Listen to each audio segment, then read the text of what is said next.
a heritage building in Old Montreal that was destroyed by fire. There are plenty of questions about the building's overall safety and whether or not it was up to code. CTV's Luca Curzamoro tells us that it's possible no one really knows for sure, and there could be other buildings like it. Like many buildings in Old Montreal, this one has stood through several changes in fire safety rules, and being up to code can mean different things depending on the age, location, or use of the building. Tony Perovsky is a building inspector himself. He says it's impossible for the city to know just how many buildings in Montreal are not up to code. They're not equipped with sufficient, in my opinion, with a sufficient number of inspectors to effectively carry out this objective. He hopes governments act quickly to update how they ensure safety across the province. To make this happen, it's going to take a budget, right? It often boils down to dollars and cents. The death toll from last week's massive blaze has risen to 4 as 2 more bodies were retrieved from the rubble last evening. At least 3 others are missing. Montreal's Notre-Dame-des-Neiges Cemetery is set to reopen on March the 31st. The cemetery says it wants to reach an agreement with its union workers as soon as possible so all services can resume. Michael Musacchio's daughter is buried at the cemetery, and he says that it's good to know he'll be able to visit her once again, but believes a plan should have been in place to keep the grounds open. Families should not be held hostage for labor disputes. Really, that's my feeling. It's unfair, it's unjust, and I'm hoping that this will never happen again. Mausoleum burials and cremations will remain the top priority, and field burials will only resume once an agreement is reached with the operations union or the strike comes to an end. Prime Minister Justin Trudeau won't be the only parliamentarian getting quality FaceTime with U.S. President Joe Biden today. Official opposition leader Pierre Poilievre is expected to meet Biden briefly tomorrow in what senior U.S. administration officials call a pull-aside conversation. They say the president, who was scheduled to arrive in Ottawa with First Lady Jill Biden tonight, also plans to exchange pleasantries with other party leaders. Poilievre said yesterday that Conservatives want to see the White House end its Buy American policies. He also called for a closure of the unofficial border crossing at Roxham Road in Quebec and for action on the Safe Third Country Agreement with the U.S. Karen Rebo, The Canadian Press. Now, last evening, while leaving a caucus meeting, Prime Minister Justin Trudeau hinted that after months of talks with the Biden administration on the situation at Roxham Road, the pair may have something to announce during the visit. Residents of a small Australian town are wondering, well, who done it? Since Christmas, someone has been making mysterious metallic minion mailboxes and leaving them all around the town. Now, Warwick has a population of about 70. There are currently 24 minions in the town. Not all of the metallic minions are mailboxes, though. Some are just works of art with a touch of local flair. But we've got no idea who's doing it, and a lot of them are themed to information that only locals would know, so we're pretty sure it's a local that's doing it. As they keep popping up, homes with minions now outnumber those without. Locals continue to have a good laugh each time a new one is born, and they may never know who their welder-wielding wizard really is. For all your news during the day, stream us on your smart speaker. Just say play CJAD 800. Your next CTV News update is at 8:30. When news breaks, be the first to know with CJAD 800. The OQLF received a complaint, investigated, and found McGill was in violation of the language charter, specifically regarding a lack of French in emails to staff. Get it first on Instagram and Twitter. Email to your inbox and on News Talk Radio, CJAD 800. Before you buy or sell a home, listen to The Real Estate Show for the best real estate advice in town with mortgage and real estate leader Terry Kalakos of Northeast Real Estate and Mortgage Agency. The Real Estate Show, Sunday afternoon at 1 on CJAD 800. When you need to turn your valuables into cash, there's no better place to go than Empire Gold. Aaron ran to let you know that not only does Empire pay the highest prices for gold and silver, guaranteed, but that you're paid right on the spot. And that goes for anything from jewelry to art to collectibles and anything in between. Oh, and did I mention that nobody pays more than Empire? And at Empire, you don't need an appointment. Just stop by with your items and leave with a check in hand. Empire Gold, 5593 Parrot, west of the Carry. Online, empiregold.ca. Baby, I like what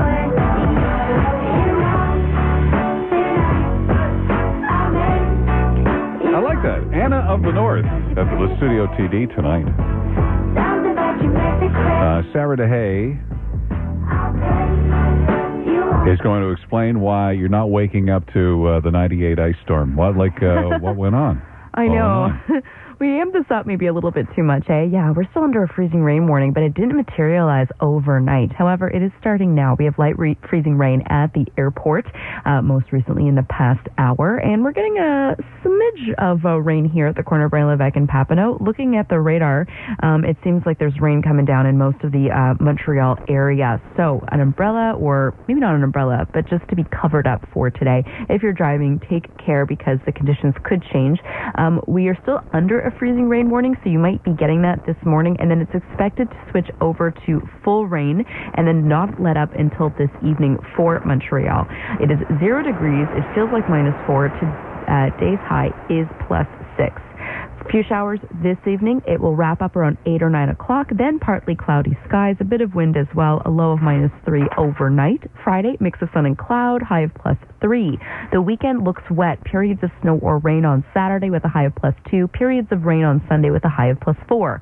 Right now at Trudeau Airport, it's 0. We have light freezing rain falling, and it feels like -4. Okay, coming up next, your finance minister, Eric Girard. My Hilo smart home helps me consume energy wisely and save money. Does it clean your house too? Nope, I still got to do that. Until March 31st, save up to 20% on Hilo's smart home service. Includes a 3-year commitment. Some conditions apply. Bonjour, I am Sophie Renoir, and I welcome you to Lasting Impressions. Travel into the paintings of the greatest French Impressionists with amazing 3D holographic technology. The critics and public are unanimous. More than 40,000 tickets sold. Don't miss Lasting Impressions, now playing at the Studio Cabaret St. Denis. Stunning art, beautiful music, great food, wine, and more. Tickets and information at lastingimpressionsin3d.com. Presented by PEG Tandem and Ruben Fogel. Do it once, do it right with CM Textiles. Add privacy, bring an extra element of style, and conserve energy with our custom window treatment solutions. Add a motor to your custom blinds starting at $90. No need for an electrician. Exclusive fabrics are also 30 to 75% off. 4 locations to serve you: Montreal, Laval, Brossard, and Ottawa, all with free parking. For more details, visit cmtextiles.com. Do it once, do it right. CM Textiles, 75 years at your service. If you or someone you know has a problem with drugs or alcohol, you're not alone. We can help. Call Andy's house at 514-738-ANDY. That's 514-738-2639. Call today. Waking you up with a nudge and a smile. Well, the Andrew Carter Morning Show. CJAD 800. You've heard the name Eric Girard. He's your finance minister, and if you live in Terrebonne, Blainville area, he's your member of the National Assembly as well. And on Tuesday, he tabled the CAC's latest budget, and the part we've been talking about most is the tax cut, but we're going to dive a little deeper in there. And Minister Girard is on the line. Good morning. Good morning, but I'm actually the MP for Rosemère, Boisbriand, and Sainte-Thérèse. Rosemère, Boisbriand, Sainte-Thérèse. Okay. So, but it's Grou, right? Yes. Oh, okay. But Terrebonne is Fitzgibbon. Oh, okay. So you're a little bit that way from Terrebonne. Yeah. Okay. Exactly. Well, thank you. Thank you for. Now you ran for the Conservatives in 2015 in my riding in Lac Saint Louis. I'd forgotten that. I'd forgotten that. So what do you like better, being finance minister or the banking business? It's really that was something that I wanted to do all my life. I think my education. I have a background in economics, a master's degree. I've worked for the central bank. My experience as the treasurer of National Bank of Canada made me suited for being finance minister, and I'm really honored. It's really a stewardship role. It's making sure that what I was given, when I give it back, is in better shape. And through this, there will have been a pandemic, of course. Of course, yeah. No, you couldn't control that. So you're with your knowledge of the central bank, then I can obviously ask you about interest rates and about the recession. So the two seem to be connected. Are we heading for a recession in this province? Well, first of all, I'll answer the question that you haven't asked. I think we've seen the last rate hike yesterday. Right. from the Federal Reserve, and that we've already seen the last rate hike for the Bank of Canada, because the turmoil we're currently seeing in the financial market is tightening credit condition and is enhancing the effectiveness of monetary policy. So the economy will slow. So we had 3% growth in 2022. We're expecting 0.6% on average in 2023. But the heart of the slowdown is really the second quarter and the third quarter of 2023. So in that period, in those 6 months, we're expecting approximately 0% growth, and therefore there is 50% probability that you're slightly lower in a recession or slightly higher with very slow growth. And that's why I say the probability of a recession is still 50%, but we're in the heart of the slowdown right now in Q2 and Q3. Okay, so it would be what you call a technical recession, but not necessarily a deep recession. Well, Quebec has a lot of advantages: high savings rate, low debt to disposable income ratio. We're at full employment. Our public finance are sound. Our fiscal stimulus will be well timed. So all this will dampen the impact of the credit tightening and the interest rate hike, but it is nonetheless a tightening in credit condition, and that will have an impact on discretionary spending, on business investment, and we're seeing the impact on residential investment for sure. Speaking with Finance Minister Éric Girard, why the decision to give the tax cut when critics say that the money could be spent other places? Because some of the people benefiting from the tax cuts either don't really need it or the amount is insignificant. Well, first of all, it's a permanent tax cut. It's, right. And the amount you're getting in terms of tax cut this year, not only will you get in the next 40 years, for example, but there's nothing to say that you will not earn $20,000 more in 3 years. And so the tax cut is really about raising the potential GDP of Quebec and making sure that people are incentivized to work more. And 4.6 million Quebecers will benefit from that. 90% of these, or 90% of these 4.6 million people earn less than $100,000. So there's a lot of critiques about the tax cut, and it's okay. We're a liberal democracy, and people can voice their opinion, but we should also listen to the silent majority. 4.6 million people, of which 90% earn less than $100,000, are getting a permanent tax cut for the rest of their life. What would it take, Minister Girard, for Quebec to get to a point where we're not among the highest taxed in North America? Well, a couple of steps. First of all, we have the most restrictive definition of budget balance, and we need to get back to balance after contributing to the Generation Fund by 2027-28 before we reduce income taxes again. Also, we need to lower our debt level because debt is important to be reduced. So we need to reduce our debt level to the level of the Canadian average, and this will take 15 years. Really? So in public finance, you really got to take a long-term view, and we've set new goals for debt reduction. So in 5 years, we'll have budget balance after contributing to the Generation Fund. In 15 years, we'll have lower debt than the average of the Canadian provinces. And over that period, if we do what we've set to do faster in terms of budget balance or debt reduction, then there will be room for more tax cut. You grew up in Sept-Îles? Sorry? You were born in Sept-Îles. Did you grow up there? Yes. Yeah. No, I grew up in Sainte-Foy. In Sainte-Foy. So tell me something. Where do you get your passion for finance and money? Because I can hear it in your voice. Joint honors, economics and finance at McGill. Yeah, but did you grow up as a little kid? Loving money and loving finance? How did you figure this out? I certainly had an interest, but my interest was more about hockey, baseball, and mathematics. Yeah, okay, so it's fascinating. Pleasure meeting you, and I hope you have a good day. Thanks for your time. Appreciate it. Thank you very much. That's Finance Minister Eric Girard. It's 8:17. Traffic is brought to you by Supermarché Acavan. 2 locations, St. Jacques near Cavendish, Pierrefonds Boulevard, acavanfood.com. Here is Debbie Marcellus. How are we doing, Deb?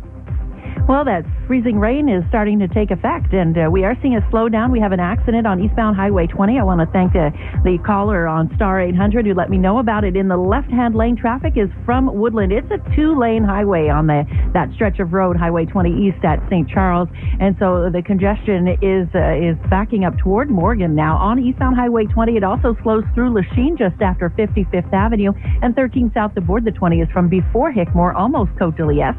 Eastbound Trans-Canada slows just after Côte Vertu into Décarie, and northbound Décarie, bottom to top congestion in from the South Shore. It's clear from Mercier, but Champlain's from Taschereau. Shop Marché Adonis and try their fresh fruit and veggies at low prices until March 29th. Roma tomatoes at only 99 cents a pound. Visit groupadonis.ca for more offers. Let us know what you see on the roads. Call in your tips to Star 800. Your next report at 8:30. You got a text message, let's see, about 2 minutes ago. In between rain and freezing rain in Vaudreuil right now, kind of smushy, says John. Is that a real weather word, smushy? I think we can figure out what that means contextually. We are looking at a freezing rain or rain in the forecast for today and a high of +6. Coming up next, Tony Talks. Tony Chapman, who's a marketing expert, has a fascinating guest this week for Chatter That Matters. I also wanted to ask him, since he is a marketing expert, branding guy, Shake Shack is coming to Canada. Now, people are really excited about, what is it about Shake Shack? Something like, remember Krispy Kreme when they came, how excited people were initially? How does somebody market it themselves like this?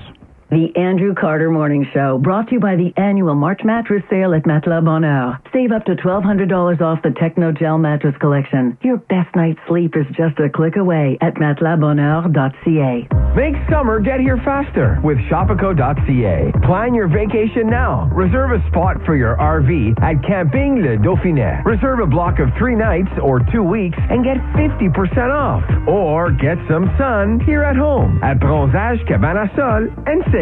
Get away from the everyday in Caribbean surroundings. A unique, exotic experience and come out looking tanned and healthy. Find these and other great local deals at Shopico.ca. The Manager Special Sale continues at the Brick. Take advantage of amazing manager specials in every department. Save up to $1,500 on sofas and sectionals. Up to 40% on select mattresses and sets. Up to $400 on select big screen TVs. And up to $500 on select major kitchen appliances. Plus, buy more, save more. Up to 25% on bedroom and dining room furniture. Visit your nearest Brick store for more unadvertised manager specials. Some exclusions apply. See in-store for details. The Brick. Saving you more.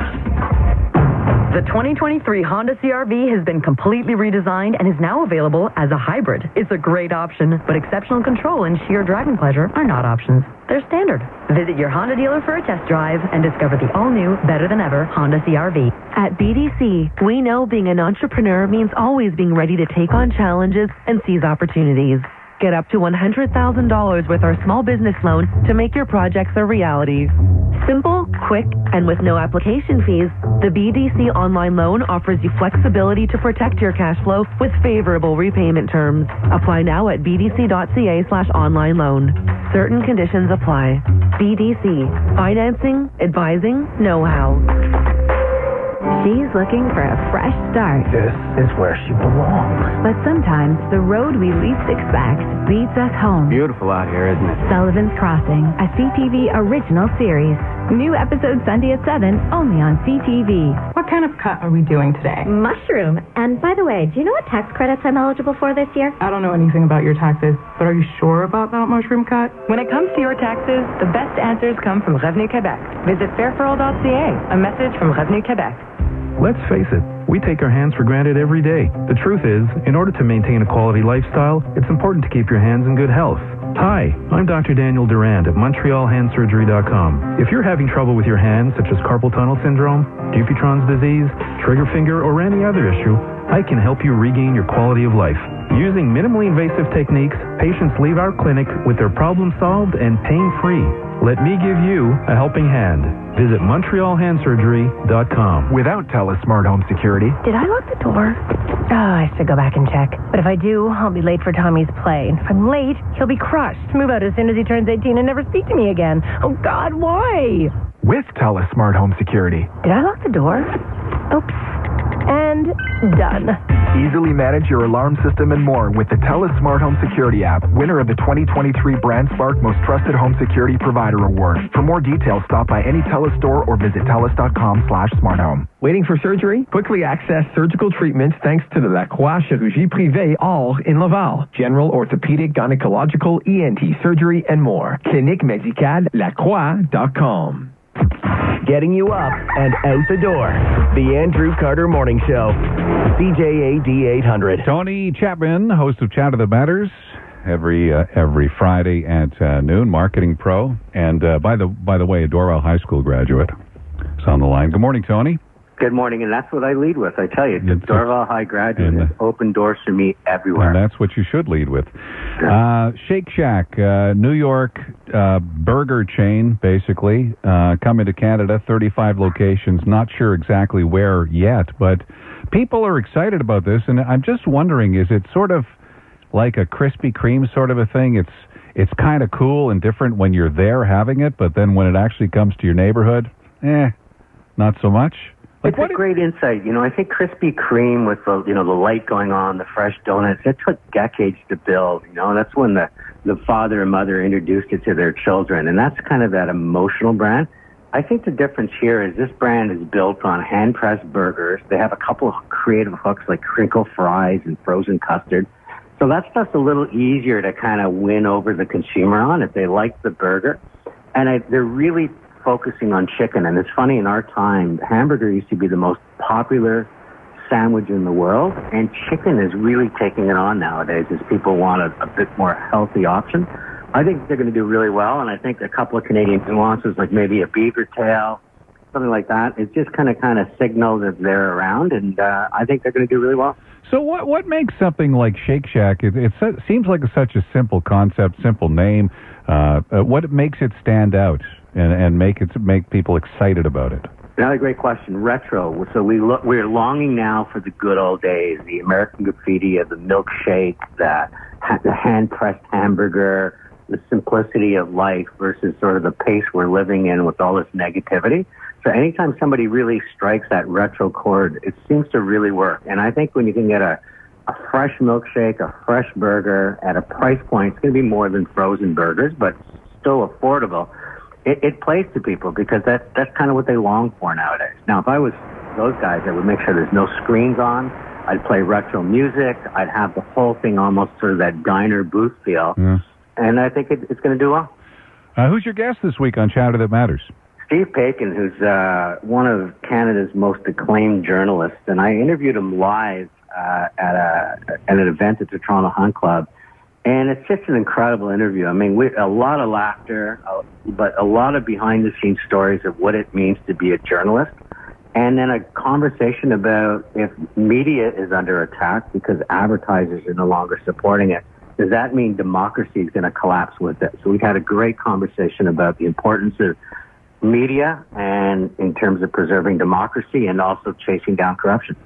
Yeah, and that's a heck of a venue, the Toronto Hunt Club. I played, it's a 9-hole golf course sort of right on the cliffs there. Right? I'm a member there. Andrew, next time you're in Toronto, are you really? I'll take you out there. It's one of my favorite places to be. It's a wonderful spot. Hey, looking forward to it. Thanks, Tony. Thanks, Andrew. Have a great day. Chat soon. Tony Chapman, Chatter That Matters. They don't hunt at the Toronto Hunt Club anymore. It's like a 9-hole golf course right there on the bluffs. Not far from Scarborough. It's 8:27, and it's time to check in with Sergio Momesso, TSN 690 color guy, former Hab. And Sergio, when I say Boston Bruins, let's do word association. Boston Bruins, boo! Boston Bruins. What do you think when I say Boston Bruins? What comes to your mind? I would say a bench brawl, but that's a long time ago, though. Yeah. Who was your dance partner in the bench brawl? Oh, there was many. Okay. There was many. Guys from the past, Lyndon Byers, Cam Neely. Yeah. Oh, the Rat, Kenny Lensman. Did you ever get the Rat? The Rat. No, the Rat was he started a lot of those.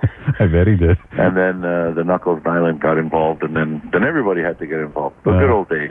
Good old days. Well, now it's almost like in terms of hockey record these days, it's like David and Goliath thing, because Boston's doing incredibly this year, huh?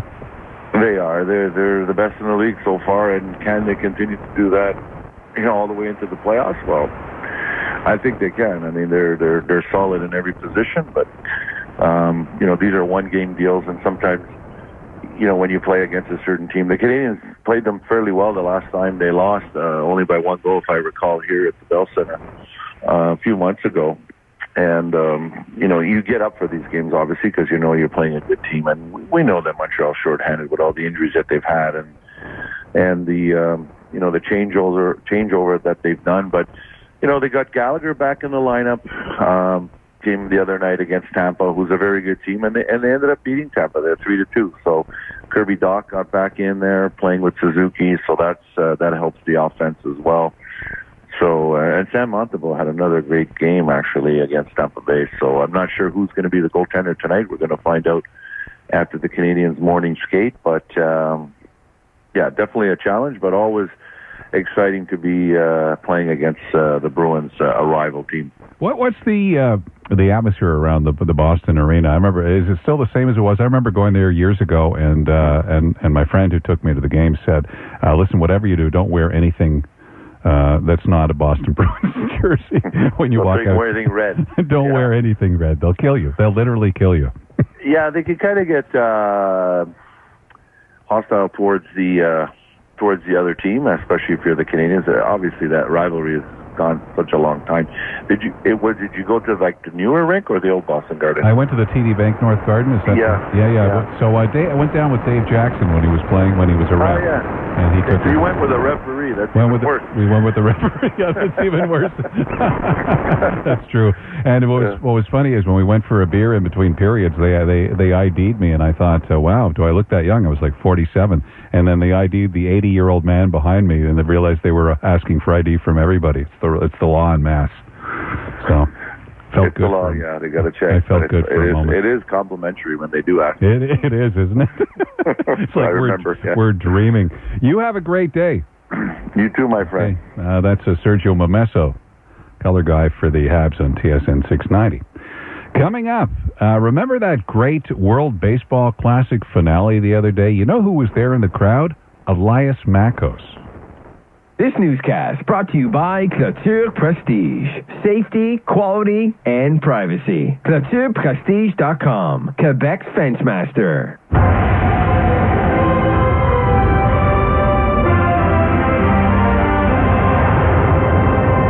Good morning. It's 8:31. I'm Tom Whalen for Trudy Mason with your CTV News update. The freezing rain has just started in downtown Montreal. We do have a freezing rain warning in effect. It's 0 downtown. Weather details in minutes. Here's what's making news. Federal Conservative leader Pierre Poilievre will be able to have a word with U.S. President Joe Biden when he is in Ottawa. Russia threatens to ramp up attacks in Ukraine after the U.K. offers help to the Ukrainian military. And a working space rocket built with parts printed on a 3D printer. With the latest from the CJAD 800 Traffic Center, here's Debbie Marcellos. Well, Tom, we have that freezing rain affecting the drive. Coming in from Vaudreuil, traffic is backed up from almost Highway 30 to board the Illa towards Bann into 2 lanes. Then it moves well through the West Island. Minor slowdown between St. Charles and St. John's, and then it slows before Cavendish into Décarie. Eastbound Highway 20, they're dealing with an accident at St. Charles in the left lane. Only 2 lanes available in that area. Looks like they're just about to leave, and traffic is backed up from before Woodland on eastbound Highway 20. Then it's quite heavy through Lachine, 55th Avenue through to 1st. 20 westbound slows Angrignon to Norman and 13 south to board the 20 backing to Côte de Liesse. On to Carrie northbound is bottom to top congestion starting at De La Vérendrye, and in from the South Shore, we had delays at the Champlain Bridge. It's still busy from Milan Boulevard. Shop Marché Adonis for the best grocery products at low prices until March 29th. Gallo olive oil, 1 liter at $6.97. Visit groupadonis.ca for more offers. Traffic and transit every 15 minutes on CJAD 800. Your next report at 8:45.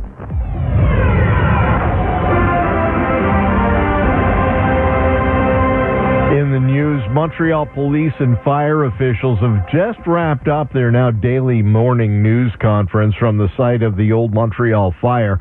CTV's Olivia O'Malley is on the scene. She joins us now live with the latest. Olivia? Tom, a second crane is being brought in as we speak to speed up recovery efforts, allowing a second set of rescue crews to be taken into the building in a basket. Now, 1 week after the fire ripped through an old Montreal condo building, 4 bodies have been found. Police say that the 3rd and 4th bodies were recovered from the rubble Wednesday night. The death toll now rising to 4. The bodies will now be sent to a laboratory to be identified. Details such as their age and gender have not been released. The identity of the first victim, however, recovered Sunday, has been confirmed. 76-year-old Camille Maillot had lived in the building for 30 years. Police say at least 3 more people who were presumed to be staying inside the condo building are still missing. They have no timeline as to when they may be found, taking the operation day by day to ensure it's done thoroughly and safely. Tom? Thank you, Olivia. Prime Minister Justin Trudeau won't be the only parliamentarian getting FaceTime with visiting U.S. President Joe Biden in Ottawa.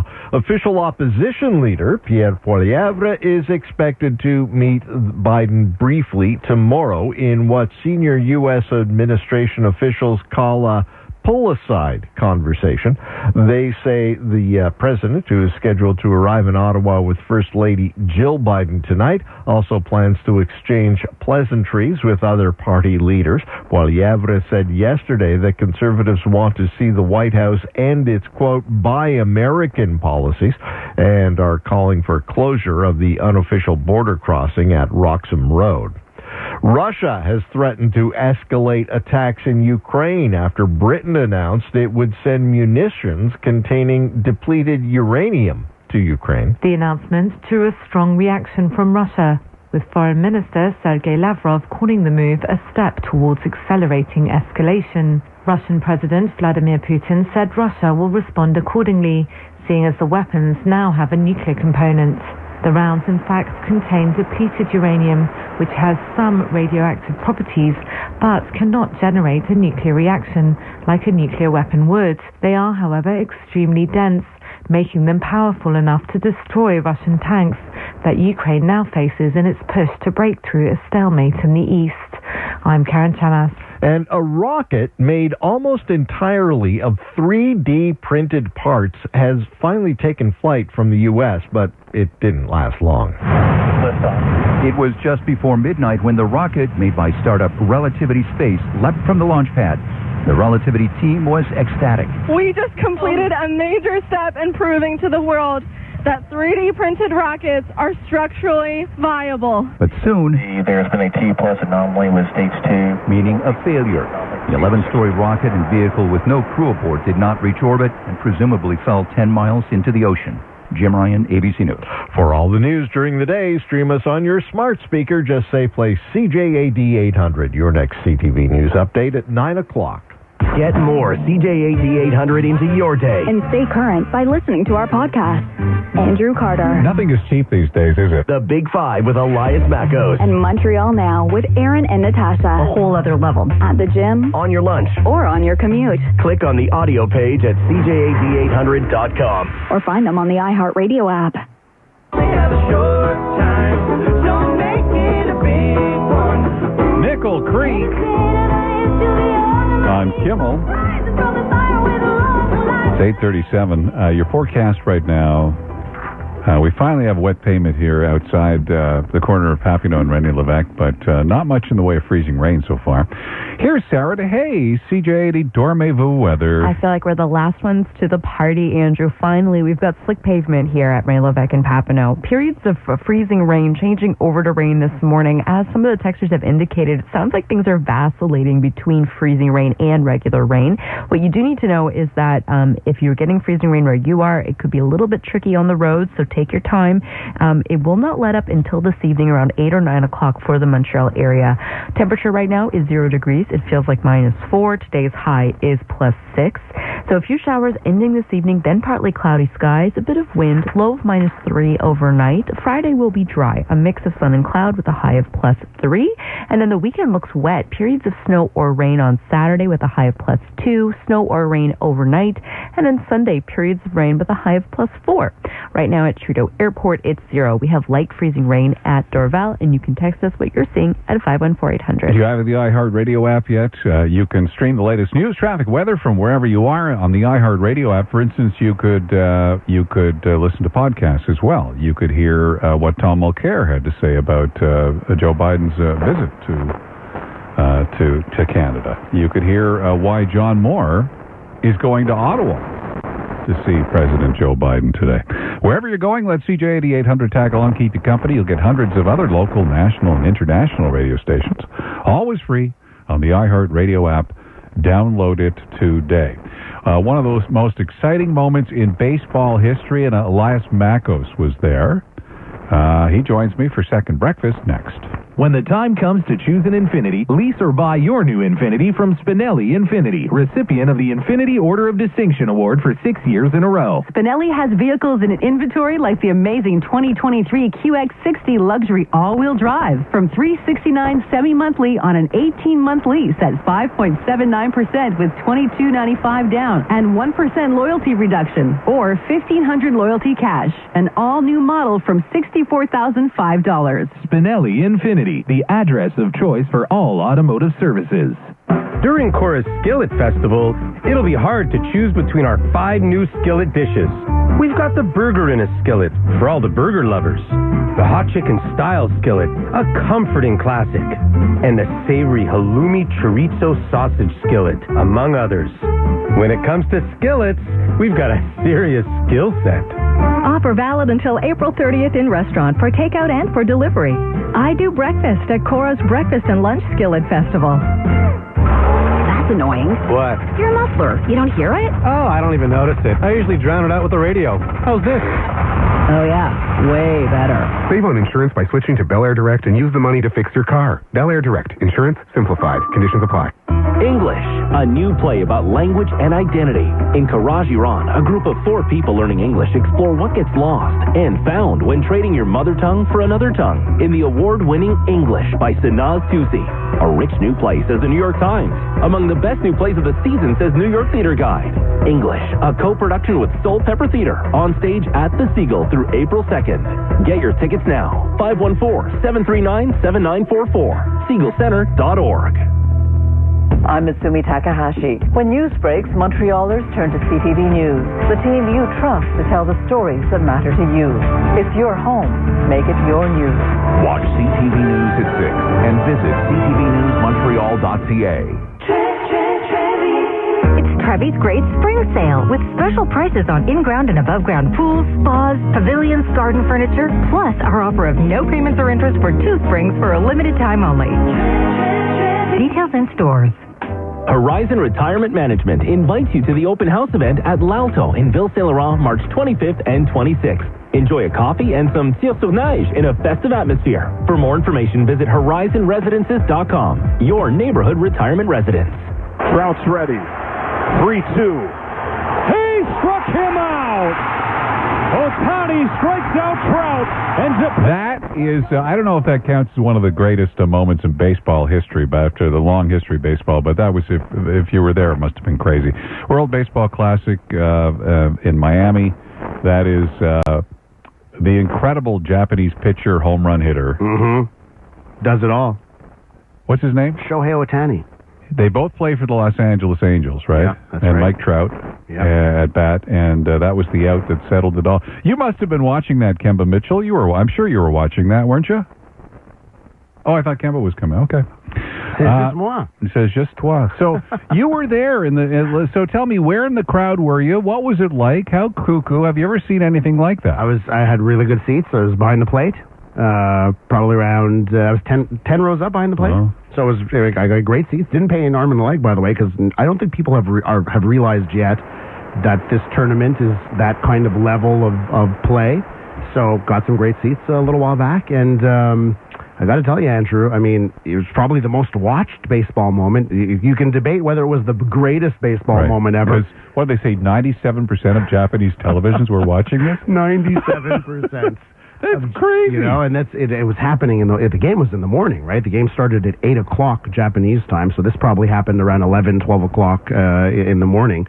And, it was fantastic to be there. I think you can hear my voice. I was literally yelling for 4 days in a row. Okay, so set us up that the game and that final out and that and the anticipation for that moment that grew. Yeah, well, listen, at the end of the day, the two best teams were in the final, right? USA and Japan, those are definitely the two best teams in the world.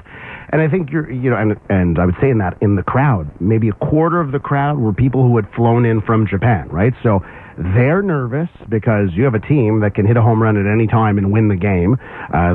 Mike Trout's maybe the best hitter in the world too, going up against Shohei Ohtani. So there was all of that nervousness in the air. Or are they actually going to win this game? And then you also have, Japan is, as they've won, right. They're amazing too, right? And then this almost mythical creature that is Shohei Ohtani. Yeah, that's right. Comes up because he's a home run hitter as well. And he's got like 100-mile-an-hour fastball. Yeah, and what was interesting is that Japan clearly had a plan for the game, right? So their starting pitcher only pitched 2 innings. And then every inning, they brought in a new pitcher. Every inning, new pitcher coming in. So they had this plan, and the last 2 pitchers were guys that play in Major League Baseball. Right. So Darvish pitches the 8th. He gave up a home run. So it was 3-1, then it turns into 3-2, and then they plan it for Shohei to come and close the game in the 9th. And is anybody on base at this point? Nobody's on base. Nobody's on base. It's 3-2 for Japan. Yeah. This is the final out. Yeah. Mike Trout's up at bat. It's great versus great. And, it was won by Shohei. And he struck him out just on fastballs? Or? The last pitch was a fastball. I'm not sure about the 2 previous pitches, but I think he went with fastball. 190 miles an hour. Yeah. Yeah, 100 and something. But I mean, listen, for me, it was the continuation of 4 great days. USA versus Venezuela, Cuba, USA, Mexico, Japan. I mean, it was crazy baseball, Andrew. And it's really nice this time of year when we're so tired of winter to be in Miami. Yeah. And the city's so alive. And it's warm. I'd never been to Miami where I had time to see the city. I'd been to Miami before for work, so never got to see it. And yeah, I mean, Little Havana is awesome. The ballpark, the baseball stadium in Miami is just north of like the main Little Havana section, so it's like a 15-minute walk from there. So to have a mojito in Little Havana and then go to the game and then end up in Miami Beach and you see all that, it was great. I'm sort of a little jealous of Miami, to be honest, coming back yesterday afternoon. And your airline travel, it was all smooth? Yeah. No delays, nothing? None of this nightmare stuff? Air Canada, fingers crossed. Everything left on time. It was very interesting, though. Coming back yesterday, the only thing that was out of the ordinary, I get to the airport, land, go through customs, everything. Customs, too, was easy. Yeah. I had a heck of a time at the Miami airport because, lo and behold, get to the airport. We have our check-in gate is G, okay? Our gate is G. So we say, hey, where do we go through for gate G? Woman says, oh, yeah, this way. And I believe there was a miscommunication with G and J because she sends us through. We try and get to the gate, and then we realize, wait a minute, there's no G gate over here. And we're like, how do we get to gate G? Ask a security guard. He goes, well, you have to go out. You have to go through security again. There you go. Uh-oh. There's some running involved now, some panic. Running through the airport in order to get to the spot. Yeah. We'll look ahead to the Alasmaco show in just a moment. Orchestre Classique de Montreal presents Sharon Azrieli sings Michel Legrand. Tuesday, April 11th, Salle Pierre Mercure. For details, call 514-487-5190. Here's Debbie Marcellos. Well, the rush hour is winding down through the West Island. We had an accident eastbound Highway 20 at St. Charles. That's been cleared and traffic has cleared out, but still heavy through Lachine on eastbound Highway 20 from 55th Avenue to 1st, and it backs onto 13 southbound from before Hickmore, almost Côte de Liesse. Eastbound Trans-Canada slows Côte Vertu into DeCarry, and northbound DeCarry from De La Vérendrye. It's slow and steady all the way up to the Metropolitan. Highway 20 West slows Angrignon to Norman. In from the South Shore, Champlain Bridge backing up from Milan Boulevard, but the Mercier moves well. It just slows from Clément into Ville-Saint-Pierre on the 138. This week at Super C, it's the best prices of the year event. Strip loin roast or steaks are only $6.88 a pound, only at Super C. Let us know what you see on the roads. Call in your tips to Star 800. Your next report at 9 o'clock. It's 8:48, and we're looking at rain or freezing rain today and a high of 6 degrees. Let's look ahead to the Elias Macco show. Thanks so much, Andrew. Coming up on the Big Five at 9:05, Liberal MP Han Dong resigning from Liberal caucus following that bombshell report that he privately advised China's Consul General about the two Michaels. We'll take a look at that and more on the Big Five at 9:05. At 10:50, going to be a new class action lawsuit against Ticketmaster about how it advertises and prices tickets. That's a class action suit here in Quebec. We'll speak to one of the lawyers behind that lawsuit at 10:50. Thank you very much. I want to take a moment now to tell you about Cardiogenics. And Cardiogenics is a private medical clinic, but I have a very personal relationship with them. They're extremely professional with me in terms of being my healthcare providers. But it's also like going to see your family in a way when you go. And yesterday was the first time that I'd seen my doctor and his wife Cheryl since my mom died. And they were just as concerned about the quote unquote physical ailments that I went in for as they were about how I was doing. And I was fine until Cheryl came in and gave me a hug, and then I started to cry.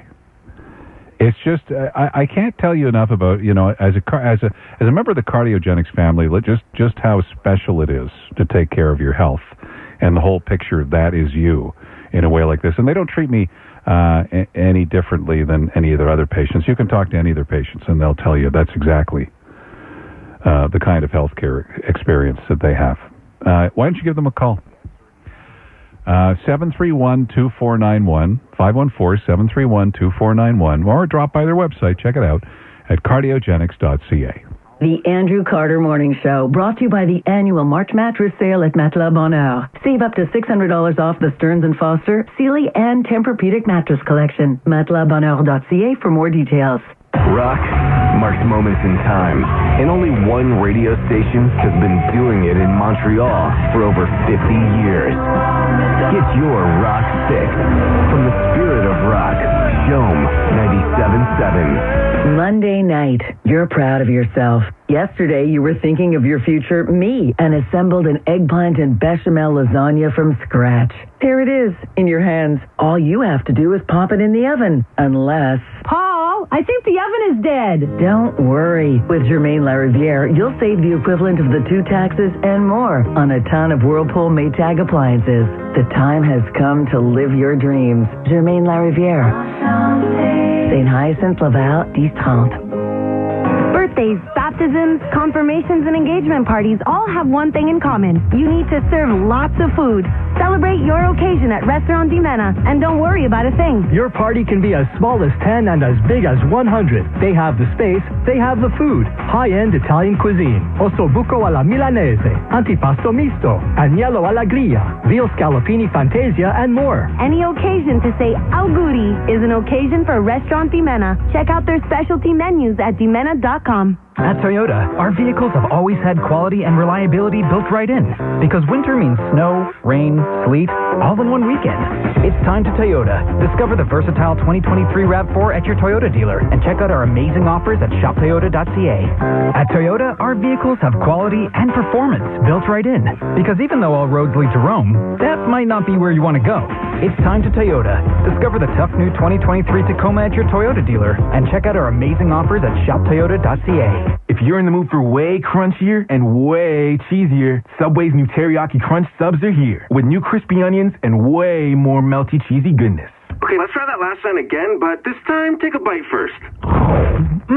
That's Subway. Crunchier. Hey, how'd you do that? That wasn't me. I think it was the sub. Subway, crunchier and cheesier with Subway's new chicken or steak teriyaki crunch. Only at Subway. Visit us in store or order on the app. You're listening to the Voice of Montreal. News, talk radio, CJAD 800, an iHeart radio station. Air Transat presents a 32-year-old man discovering the basic principles of snorkeling while on vacation in Mexico.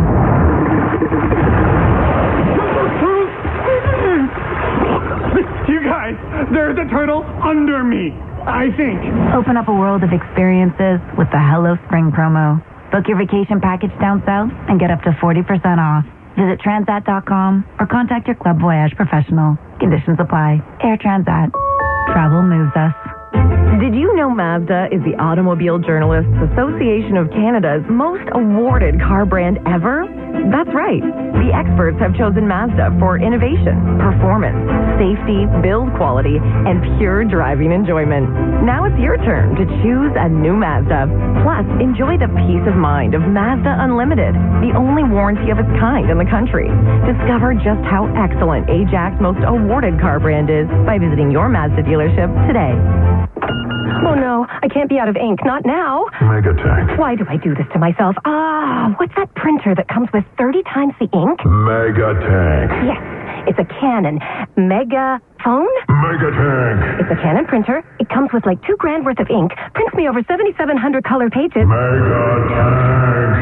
Megawatt? Listen to the voice in your head and get a Canon Megatank printer, so you don't have to think about ink for a long, long time. Canon Megatank printer is available at Best Buy, Amazon, and Staples. Steve Bacon is one of Canada's most acclaimed journalists, documentarians, and authors. At a live event, I asked Steve his thoughts about the state of media, freedom of speech, and can democracy exist in this climate? And why does all of this matter to you? You don't want to read the stuff that people say to me on Twitter, and they are not holding back. The stuff that will curl your toes. Chatter That Matters with Tony Chapman. Presented by RBC. Tomorrow at noon. Right here on News Talk Radio, CJAD 800. Show your colors during the 4x4 winter event. Get behind the wheel of a workhorse with 15% off MSRP on the 2022 Ram 1500 Classic and get an extra $1,000 in 4x4 bonus cash. Or hit the snow-covered trails with financing as low as 0% for up to 60 months on approved credit on most 2023 Jeep Grand Cherokees, the most awarded SUV ever. There's never been a better time to go all-wheel drive. See your Chrysler, Dodge, Jeep, and Ram dealer for details. Whenever news breaks, you'll get it here first. The Andrew Carter Morning Show, CJAD 800. So Veronica says a freezing rain in St. Lazare, drove her kids to school, no issues, got back home, and front walk was transformed into a skating rink, a vrai patinoire, she says. So just be careful this morning. Here's your late night roundup. Jimmy Kimmel. Here's a question. If Trump goes to prison, does the Secret Service go with him? Like, do they have to be in? Do they have to... Sir, it sounds like the premise for like a Mark Wahlberg, Kevin Hart movie, right? Jail to the Chief, starring... This is an all-hands-on Don moment for Trump world. The sycophants are just dropping their pants to outrage each other in an effort to defend their defendant. The old Soviet phrase, show me the man, I'll find the crime, is alive and well in liberal New York. They better not put my president in prison. They're trying to trigger another January 6th. Yep. Oh, they get Trump in Manhattan. It's pure Bolshevik-style witch huntery. There's no proof Trump slept with Stormy. There's no baby. Good point. There is no baby.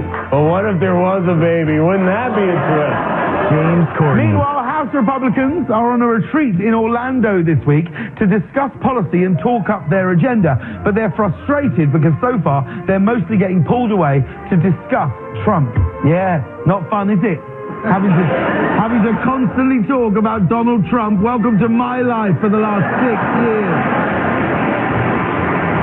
Republicans are annoyed that they have to focus on inconsequential things like their former president being charged with crimes when what they want to do is focus on serious, important issues like drag queens reading in libraries.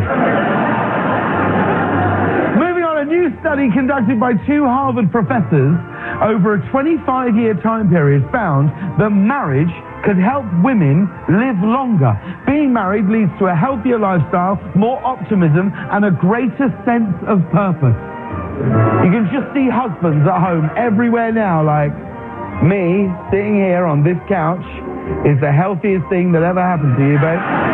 Denise Allen. Guys, I heard that the CEO of Taco Bell says Gen Z wants to eat chicken instead of beef. And they added, but it doesn't affect us because what we serve is technically neither. You're listening to the Andrew Carter Morning Show on CJAD 800. 1877 Cars for Kids. KARS Cars for Kids. 1877 Cars for Kids. Donate your car today. With car values at an all-time high, our donors are now getting the largest tax credits ever. Donate today at carsforkids.ca, and your car can be picked up tomorrow. 1877 Cars for Kids. Donate your car today. This is a tradition unlike any other, where green is more valuable than gold. The Masters. April 6th tonight on TSN and CTV. Presented by Mercedes EQ. Need to see an ear, nose, and throat doctor? Get an ENT appointment now at the Lacroix Médecine Privée Clinic in Laval. No referral needed. CliniqueMédicaleLacroix.com. Montrealers' favorite fine furniture store is Mobile Art Decor. For over 30 years, Mobile Art has been the best source of exceptional, top-quality luxury furniture, custom upholstery, and accessories for lighting and design that will inspire and motivate you. Imported from Europe and around the world for every room and every taste. For a truly unique experience, professional interior design advice, and great service, visit Mobile Art, 8260 Devonshire, west of DeCarry. MobileArt.ca. Clean air is so important. VacuPro has the latest and greatest air purifiers on sale now. Cyclo UV purifiers neutralize viruses and bacteria, are portable, ultra-silent, and can even be controlled by your phone. Get yours today at VacuPro in Plaza Point Clare or vacupro.ca. Well, it's almost time for the 9 o'clock CTV News Update with Tom Whalen, who's in for Trudy Mason this morning.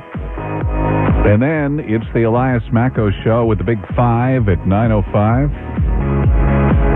Sarah DeHay is producer of the Andrew Carter Morning Show. Anthony DiBiasio in Master Control. I'm Andrew Carter. Don't trust the ground underneath to be unslippery this morning, okay? Watch out. Have a great day.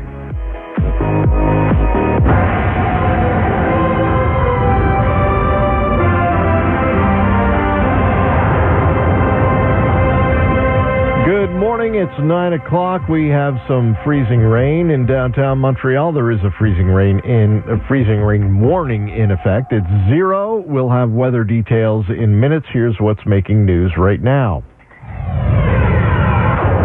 Classes canceled today at McDonald High School in St. Anne de Bellevue for security reasons. We'll get an update from the press briefing at the site of the old Montreal fire. And Joe Biden will be speaking with more people than just the Prime Minister when he's in Ottawa.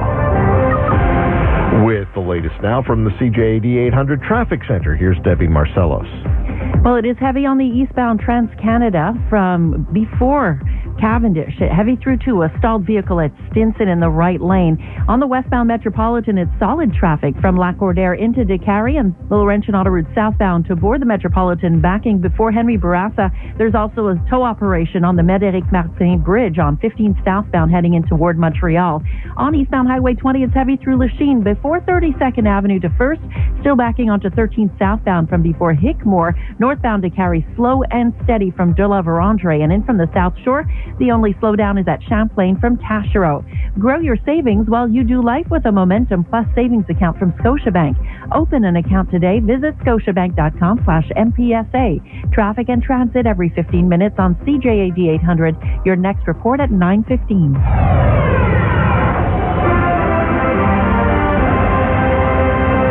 In the news, all classes at McDonald High School in St. Anne de Bellevue have been canceled for the day today. Students being sent home. Our initial information says that there were social media posts and rumors swirling among students of a possible shooting incident at the school. However, that has not been confirmed at this point. So far, Montreal Police nor the Lester B. Pearson Board have commented on the incident. We, of course, will be monitoring this and will keep you updated throughout the morning. Montreal fire and police officials held their daily press briefing today at the site of last week's fire in Old Montreal. CTV's Olivia O'Malley is there, and she joins us now with an update. Olivia? As the rain comes down here in Old Montreal, rescue crews are continuing another intensive day searching through the rubble. A second crane is being brought in to speed up recovery efforts, allowing a second set of rescue crews to be taken into the building, working in areas investigators have highlighted to try and recover the bodies of these three missing people, at least three missing people, that is. 4 bodies so far have been found in the rubble. The third and fourth police, they were recovered last night. The identity of only one victim has been confirmed as 76-year-old Camille Mailloux. She was living in the building for 30 years. Now, investigators here say they will have to take it day to day in order to make sure they are doing this thoroughly and safely for the crews here. Tom? Thank you, Olivia. Prime Minister Justin Trudeau won't be the only parliamentarian meeting with U.S. President Joe Biden during his whirlwind 24-hour visit to Ottawa. Official opposition leader Pierre Poilievre is expected to meet Biden briefly tomorrow in what senior U.S. administration officials call a pull-aside conversation. They say the president, who was scheduled to arrive in Ottawa with First Lady Jill Biden tonight, also plans to exchange pleasantries with other party leaders. Poilievre said yesterday that conservatives want to see the White House end its Buy American policies. He also called for a closure of the unofficial border crossing at Roxham Road in Quebec and for action on the Safe Third Country Agreement with the U.S. Karen Rebo, the Canadian Press. The CEO of TikTok will make a high-profile appearance today before a U.S. congressional committee where he'll face a grilling on data security and user safety. Xu Ziju's testimony comes at a crucial time for the company, which has acquired 150 million American users, but is under increasing pressure from U.S. officials. U.S. National Security Council spokesperson John Kirby says they will closely be monitoring these proceedings at the Congressional Committee. He's going to Capitol Hill. Certainly we'll be monitoring the testimony.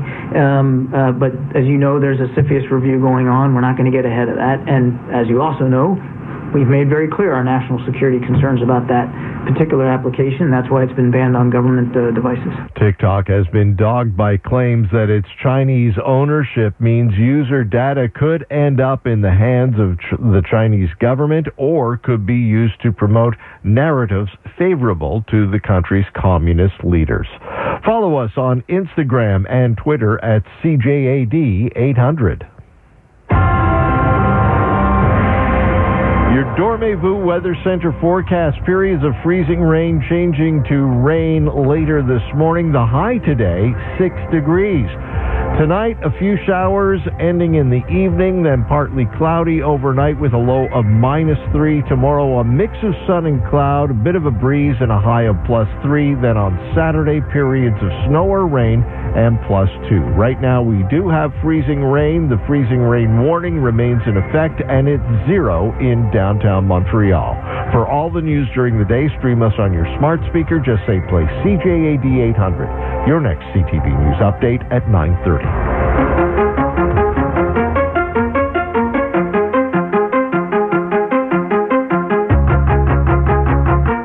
Big Five on the Elias Macco Show. Brought to you by the LaPointe Investment Group of CIBC Wood Gundy. They can always be reached at 514-847-6324. Hello, everybody. Thursday, March 23rd. Elias Macco is here. Great to be back behind the microphone this Thursday morning. And let's get to today's Big Five. On today's Big Five, the Chinese interference scandal goes from bad to worse for the Liberals. Plus, is it time to ban Airbnb. Before we get to that, let's give a shout out. You may notice my voice is a little bit hoarse. I have been yelling for the last 4 days inside a stadium, attending the World Baseball Classic, getting to see Japan take on USA in that final and a whole bunch of other games. And I'll give a shout out to the World Baseball Classic, living up to the hype and a great way to watch some baseball. I'm back, and I'm happy to be back here. Let's find out who's on the panel this morning. Two lovely ladies with us this morning. Sue Montgomery is a former journalist and a former mayor of Côte-des-Neiges-NDG. Good morning, Sue. Good morning, Elias. Good morning. Morning, Ann. And Ann Lagasse Dowson is with us, a political analyst. Yes, and hi, Ann, to you as well. And guys, let's get down to the topics of the day here. I'll start off with this bombshell. Liberal MP Han Dong has resigned from Liberal caucus following that report by Global News that alleges he privately advised China's Consul General in Toronto that Beijing should hold off on freeing the two Michaels, Michael Kovrig and Michael Spavor, in February of 2021, telling the Consul General that would help out the Conservatives. That's the allegation, of course. Two separate national security sources telling the outlet that Dong was already labeled a close friend of the consulate based on his history of phone calls before the discussion, and that there were questions about Dong acting outside of official channels. Now, Dong denies the allegations. Let's listen to Han Dong now, informing the House of Commons that he will now sit as an independent MP. I want to assure Mr. Michael Spavor and Mr. Michael Kovrig and their families that I did nothing to cause them any harm. Like everyone in this House, I worked hard and advocated for their interest as a parliamentarian. The allegations made against me are as false as the ones made against you. To my family, and in particular, my parents, who brought us here to Canada. To my wife, Sophie, and my kids, I love you. I thank you for all the support and love you give me. The truth will protect us.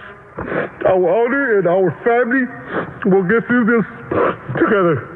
Sorry about that. Thank you, Speaker.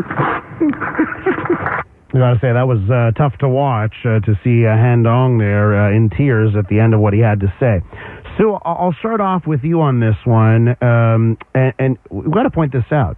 For an outlet like Global News to publish something like this with two sources, this has gone through lawyers. This, news outlets can't just publish these allegations, easy peasy here. So, Sue, what are your thoughts on this latest story and how it will play out? Sue? Well, as you say, it's just allegations, and I feel for this. Politics is such an ugly, ugly game. You really don't know what's going on behind the scenes here. Is it the Conservatives at work to discredit the Liberals, or the Liberals? Who knows? But if it is true, and as you say, a lot of these reports are lawyered before they go to air or print. So it's definitely very serious allegations. But I don't know any more than other people of where the truth is here. But judging from his very emotional reaction, it would seem that, I find his reaction very genuine, actually. So I really don't know. I don't know where to stand on this. Okay, so I guess maybe you're still saying, well, this is smoke. There's no fire. And let's get you in on this one. And let me ask you: have we gone from the smoke stage to the fire stage in light of the last 24 hours? I think there is a kind of a low-grade hysteria about things Chinese right now. Like, there's a lot of uneasiness about the rising power of China in general, and there is also a kind of a latent racist reaction amongst some people, I think, on this stuff. Wait, so that's my first comment. And let me just finish. Yeah, okay. Yeah. I was going to say, I also think back to the case of Maher Arar during a similar period of hysteria. around Al-Qaeda and stuff. This guy went from being an engineer to being a suspected Al-Qaeda terrorist. He was detained. The Canadian government ended up paying him huge damages. This guy was hung out to dry by these media outlets that supposedly lawyered and checked into allegations from CSIS, leaks that were, made available to friendly media. Like, I think we have to be super diligent and suspicious about this stuff, because CSIS is not all geniuses, right? Like, they make big mistakes, and the media who is friendly to them also make big mistakes. Like, there was a lawsuit in 2015 where a Chinese provincial politician in Ontario sued the outlet that published allegations against him and won. Like, it's true that some checking is done, but you don't know what the motivations are here. And it makes the Liberals look bad, as Stu suggested. There's partisan stuff going on. So we need an independent, non-partisan inquiry. A number of politicians have been calling for that, into this stuff. How much... And who's blocking that, Sue? Is there? Who's blocking the independent inquiry? I mean, so let me tell you, I get some of your points here, right? But Anne, sorry. I get some of your points. But, here's what I want to get to. If it was another country, forget China for a second, right? And I know, and the Liberals have been saying this over and over, well, even bringing this up, this could be racism here. Forget about China. Let's say it was another country, another adversary, and these same types of allegations and involving Canadians in prison and discussions with Consul General. Of course, these are allegations, right? But if it was the same exact story and insert another country instead of China, we'd be having this same conversation, right? So, I mean, when it's a serious allegation like this, I think we have to look at that. And then to your other point, the Liberals could nip this in the bud. Get that independent inquiry going. They have been the ones who have been filibustering to stop people from talking like Katie Telford. They have been the ones that have gone with, we'll have a special rapporteur. So, all of this leads me to believe, and let me tell you something. Look at the Prime Minister, Justin Trudeau, and his quotes about Han Dong a few weeks back. It does not jive with him resigning today, right? If you look at but we saw Jerry Butts fall on his sword for the Prime Minister. There's a certain amount of political theater involved. Like, they figured maybe they need to have a sacrificial lamb to be seen to be doing something. Like, if you think back, there has already been a panel that has said there probably no substance to allegations of election interference. But this is a really good stick for the Conservatives to beat the Liberals on. Meanwhile, we're super dependent on China. Half the stuff we buy is made in China. It's awkward for the Liberal government to be seen to be going after the Chinese in a way that's not fair. So it's a difficult conundrum. And you're right. If there were allegations about other nationals, then that should be dealt with properly too in the courts. I think CSIS is largely staffed by people who basically live inside a bloated bureaucracy, and they're probably not very good at their job.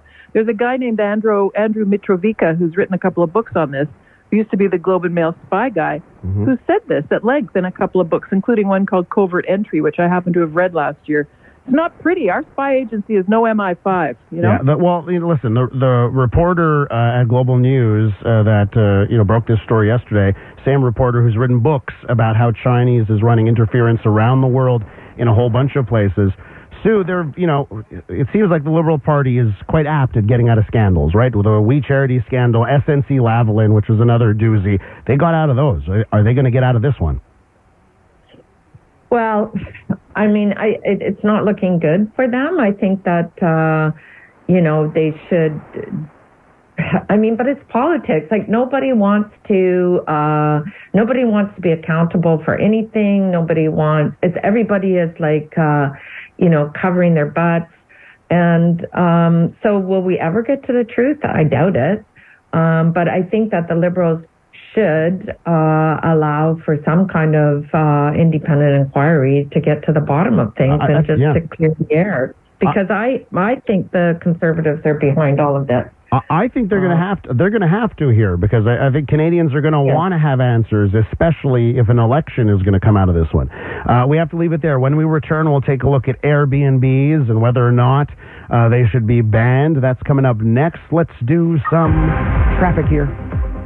And we head straight over to the CJAD at 100 Traffic Center and join Debbie Marcellos. Well, Elias, we have some congestion on eastbound Highway 40. That is because of a stalled vehicle on the Met East at Stinson. Traffic backs up before Cavendish. And on DeCarry northbound, it's slow and steady from De La Vérendrye. On eastbound Highway 20, it's still busy through Lachine, but now at 32nd Avenue. It backs up onto 13 southbound from Côte-de-Liesse and into the airport tunnel. In from the South Shore, spans have cleared out. In from Laval, just a little busy approaching the Médéric Martin Bridge on Laurentian Autoroute southbound. We had a tow operation. And then it slows from after Henry Bourassa to the Metropolitan because Met westbound is heavy between Lac-Ordère and DeCarry. Do the Dominican with Air Canada Vacations. Book early and save $400 per family on sun-kissed vacation packages to Puerto Plata. Book today at aircanadavacations.com. Let us know what you see on the roads. Call in your tips. Just star 800. Your next report at 9:30. Now, back to the Big Five at 9:05 and more of the morning's hot topics on CJAD 800. We are back here on the Big Five. Joining us this morning, Anne Lagacé Dowson, political analyst, and Sue Montgomery is a former journalist and the former mayor of Côte-des-Neiges NDG. Okay, let's talk about the fire in the Old Port. Now, not lost on me. It was Friday morning. It was last Friday. And I remember I was coming into work, right, and the talk was, oh, look at the smoke coming from the Old Port. And on Friday, what we knew is there had been a fire in the Old Port. And then, of course, as the weekend progressed, we found out more and more terrible news about that fire in the Old Port. The latest update: 2 more bodies have been recovered. The total is now 4. One of those bodies has been identified so far. 76-year-old Camille Maheu was a filmmaker who lived in that building for 30 years. And just in the last couple of days, in the last 24 hours, even more stories about Airbnbs and illegal Airbnbs in the city. One story out this morning about a 10-year legal battle that it took to shut down one building that was posting units on Airbnb. The owner of that building, this was in Point St. Charles, was taking reservations on Airbnb even after the city had evacuated tenants from the building, right? So it was a sort of condemned apartment building, was still ending up on Airbnb. 10 years of legal battles there.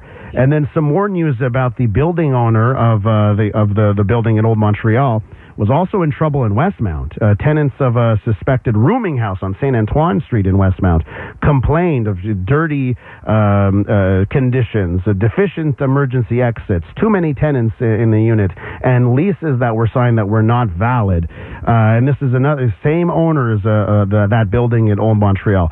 So we have a mess of stories here this morning on this front.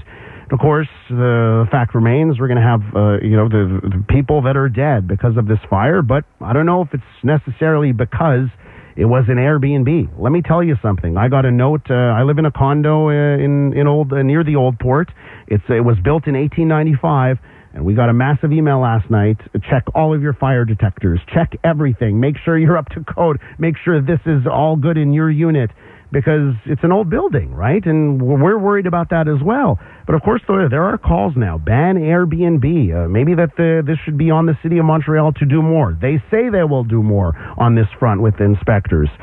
But as we continue to wade through this story now, days later, I want to get your thoughts here on this. And do we need to go with, the option, the hardcore option of just banning all types of short-term rentals? Anne, let's start with you. It's a tough one because, Airbnb is not exactly a good actor in some ways. They're not taking responsibility. They don't step up. They provide a platform. They take a cut. It's very profitable, and they're not handling this well, on the one hand. And then on the other hand, there are people who legitimately want to rent some or part of their place to make some extra money, or when they're out of town. Like that's especially in this current sort of inflation crisis, you can understand that people want to do that. So I think the answer is regulation. I think the city and the province need to get their heads together and go after this company. I mean, I was on the other day with Jimmy Zubris, and he said the city is looking at this. But I mean, the city has to get off its hands and get, crack down on this. I mean, 4 people and probably more are going to be, the ashes of those people are going to be found on that site. It's outrageous. Like, you shouldn't be in fear of your life because you went on vacation or because you live in a building where Airbnb is operating. That is just like completely unacceptable in a place like Montreal with resources and facilities and smart people and codes and all the stuff that you talked about, Elias. Like, luckily, your place is being vigilant.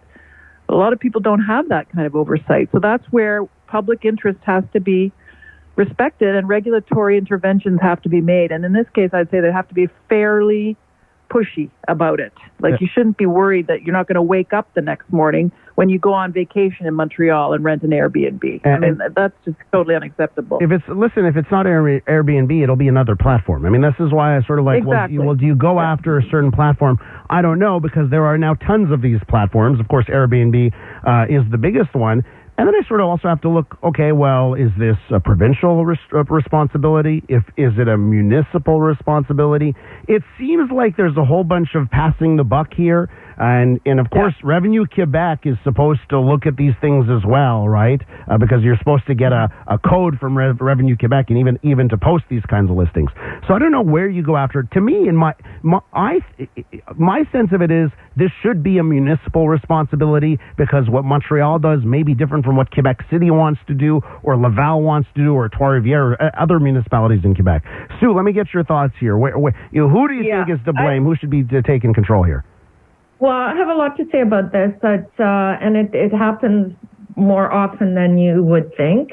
So 2 things. When I was mayor of Côte-des-Neiges NDG, we adopted bylaws restricting Airbnb to just, it had to be a room in your house. The limit was 180 days that you could rent out your place.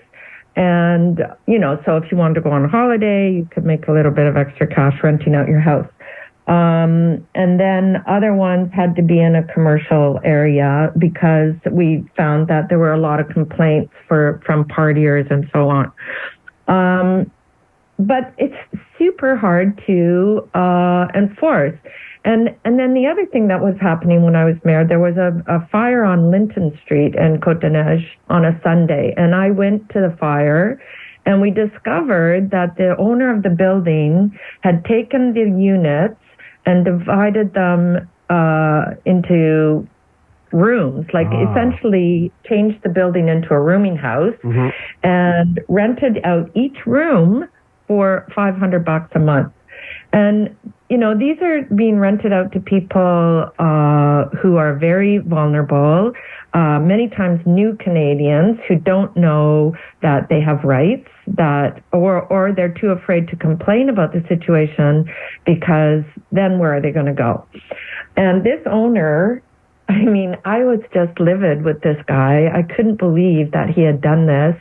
And, so all those people, luckily nobody died in the fire, but they all had to be moved to Ruby Foo's hotel or someplace, right, temporarily. And meanwhile, this guy lives in some mansion in Laval, and he has many buildings that he's just raking in the money and bending the rules. And there was just no sort of consequences for him. The borough ordered that he had to return the apartments to the way they were before, so it couldn't be a rooming house. But there's no sort of legal consequences. Like, the guy that owns this building in Old Montreal should be charged with murder. That was what I was going to jump in and say. Criminal negligence causing death is something that comes to mind with regard to this guy. I don't know. They're just preying on desperate people. Like, it's not just Airbnb. There are owners of buildings in this city doing this, and there aren't enough inspections. And unless somebody flags it to the borough or to the city, you're not going to know about it. And like I said, people are too afraid or don't understand that they have the right to flag these things or to make a complaint. So it does seem like both of you are saying, that the more of this pressure needs to go politically, needs to be on the city with inspectors, as opposed to going after the platforms. Is that? Absolutely. And Airbnb, it's impossible. It'll just come up somewhere else, like Facebook Marketplace, right? Like, these guys find any place to rent out their rooms, and with no proper lease, so the person is not protected. And again, they're just preying on, I think, newcomers to Canada, and I think it's criminal. What do you mean by that? Do it preying on newcomers to Canada? Well, people who come to Canada and are just, they don't know where to live. Like, we've got a housing crisis on top of everything else. So the owner of these buildings take advantage of desperate families looking for shelter and charge them an enormous amount of money to rent out a room because they have no other place to go. And like I said, they're not aware of what their rights are, the tenants.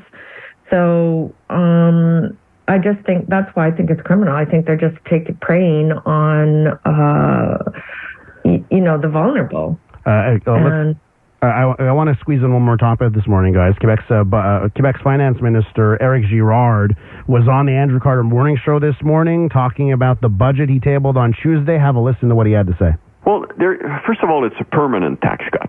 It's, right. And the amount you're getting in terms of tax cut this year, not only will you get in the next 40 years, for example, but there's nothing to say that you will not earn $20,000 more in 3 years. And so the tax cut is really about raising the potential GDP of Quebec and making sure that people are incentivized to work more. Éric Girard defending the tax cut that's coming. I mean, all Quebecers will get a tax cut. Of course, the more you make, if you get up to that $92,000, you'll take full advantage of that tax cut. Let me get your thoughts as we now have it all in all the details here. Anne, I'll start with you. So my first reaction is that this is not going to have any impact on fully 1/3 of the population of the province. So this is the CAQ, buying votes, basically, the way they did just before the end of the year last year. They sent us all some money. It's not like the systems that they are supposed to be running are running that well, right? Like, I look at the healthcare system and the education system. So I'm thinking, what are these guys doing exactly, except making sure they stay in power for the next, I don't know how long. Like, this money is not going to make any difference in my life. And the most of us who are listening right now, it's not going to make a damn difference, really. A couple of $100 here and there. It's all showbiz. It's all performative. And they are not being serious enough about fixing the real problems that we're facing, getting access to medical care and well-funded, safe public schools. So I'll tell you, this tax cut will make a difference in my life, and it may make me actually do more work, because there have been gigs I've been offered on the side, and I say no because I know that more than half of the paycheck's going to go right back to the government. Maybe I'll think twice, and maybe I'll further add to the economy by working a little bit more here. Sue, you get the last word on this. $600, Elias. Does $600 make that big a difference in your life? Yeah, it does. With the way the taxation system works, right, where the government and various levels of government take basically over $1 out of every $2 you make. Yes, it does. It absolutely will. Sue, last word. Yeah. Sorry, go ahead. Sue, we're pressed for time here. I want to make sure Sue gets her take. Sue, what do you say? Well, anytime a government announces tax cuts, we know what they're looking for. It's just the easy way to stay in power and to be popular. But it's going to put us at the same level as Ontario, which I think is a good thing. But again, is it really helping the low-income people who are really struggling, or is it just going to benefit people in the higher income brackets? I was looking at the chart and it just looks like if you make, it's supposed to be for the lower two brackets, but it seems to benefit the people who make more money. If I'm understanding it correctly. Well, there's definitely something about these tax cuts where if you make $50,000, proportionally you're getting a bigger tax cut, but dollar sign wise, once you're making over $100,000, dollar sign wise, it's a bigger number, but proportionally it helps out someone at $50,000, $60,000 more. We have to leave it there, guys. I got music playing. That means we're done for this morning. But I want to thank the both of you. Great discussion here at the Oscars this morning. Anne Legaze-Dowson and Sue Montgomery with us this morning. When we return, we're going to talk about short-term rentals. We're going to talk about Airbnb and if we should ban them once and for all. Stay with us. Missed it live? You can check out the Big Five podcast on the iHeartRadio app and all major podcast platforms. Good morning, just past 9:30. I'm Tom Whalen for Trudy Mason with a CTV News Update. Here's what's making news right now. Classes have been canceled, students sent home at McDonald High School in St. Anne de Bellevue.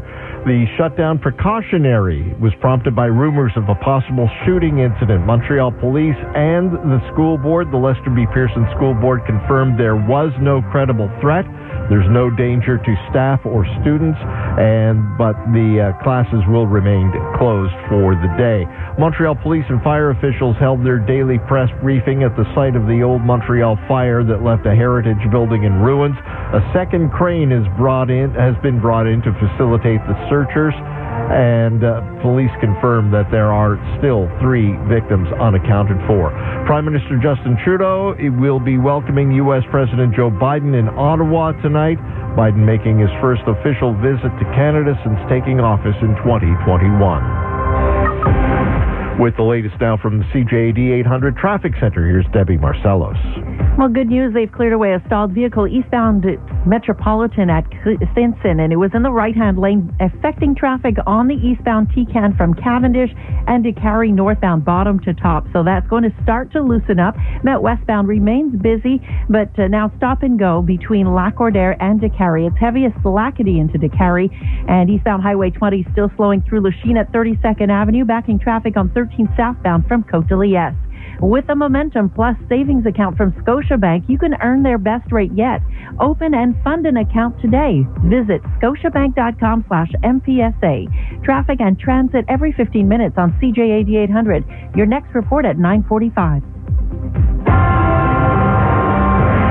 Your Dormez-vous Weather Center forecast, periods of freezing rain changing to rain later on this morning. The high 6 degrees. Tonight, a few showers.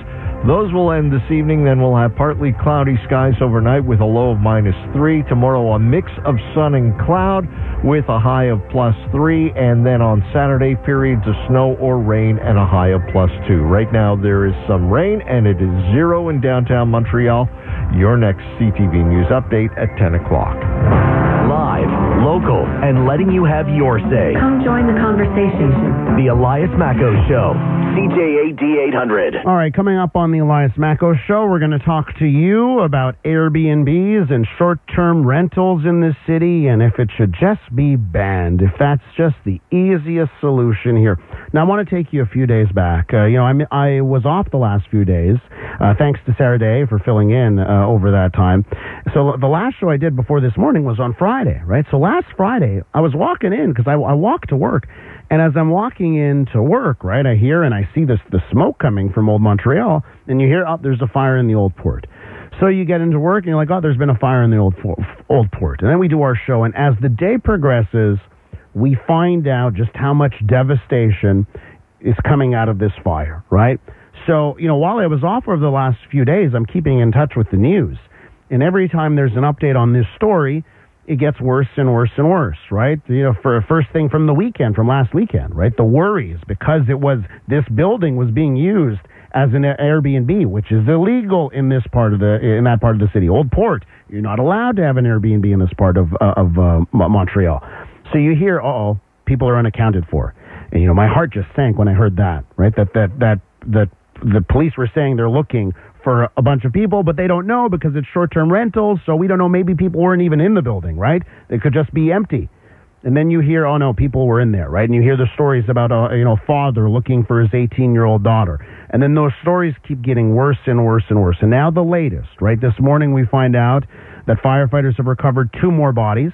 So they have now recovered 4 bodies out of this building in the Old Port. Only one of the victims have been identified so far, a 76-year-old who lived in that building for 30 years. So this morning at 514-790-0800, I want to talk to you about Airbnb.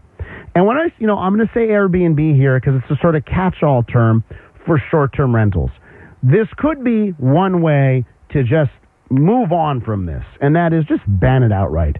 Short-term rentals, whether it's you renting your place when you're away for 30 days, or it's, someone who buys up a whole bunch of buildings and rents units for Airbnb, should it be banned?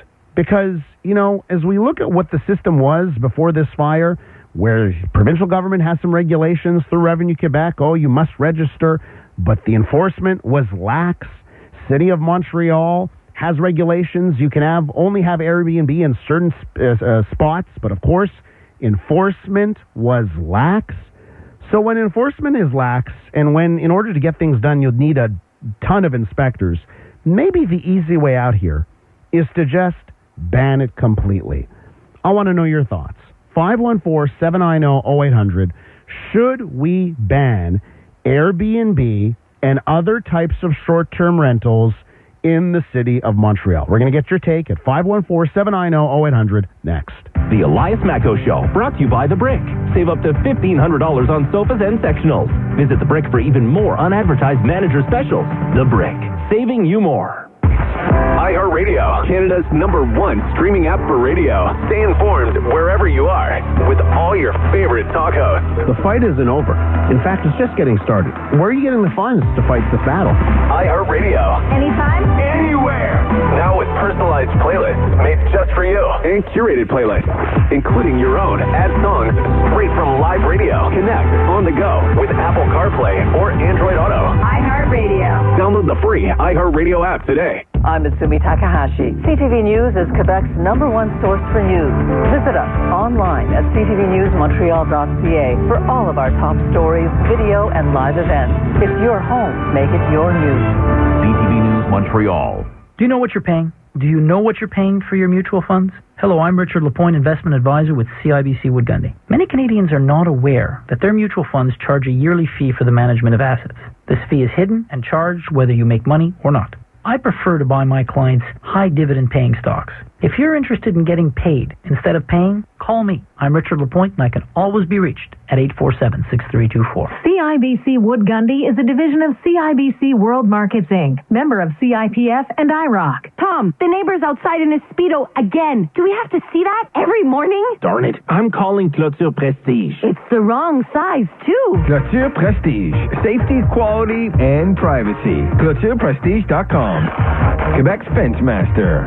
The MUHC Foundation and CJAD 800 present Health Matters with Tara Schwartz, featuring the health experts who are making life-saving discoveries and championing patient care. I'm Kelly Albert. This week on Health Matters, the prostate cancer symptoms you should know about, and a man whose devastating illness did not stop him from marrying the woman he loved at a ceremony in the MUHC. Health Matters, Sunday at noon on CJAD 800. Pack your bags because Air Canada has the most non-stop flights from Montreal to Europe, plus amazing tour packages from Air Canada Vacations. So, ready to wander through picturesque Toulouse or Copenhagen? How about seeing history in Athens? That's a good one. Ready to fine dine in Paris, risotto in Milan, or tapas in Barcelona? Get there non-stop. Gracias. Yeah, you're ready to Europe. Get there with Air Canada's irresistible fares on non-stop flights from Montreal and tour packages from Air Canada Vacations. Book now at aircanada.com or contact your travel agent. Did you know Mazda could protect your lease or finance rate for 180 days on all new 2023 vehicles? Yes, 180 days with more peace of mind. 6 months of sleeping easy. 25 weeks without stressing and wondering if your rate will change. And that's not all, because once you're behind the wheel of your Mazda, you'll have even more peace of mind, thanks to the unlimited mileage warranty.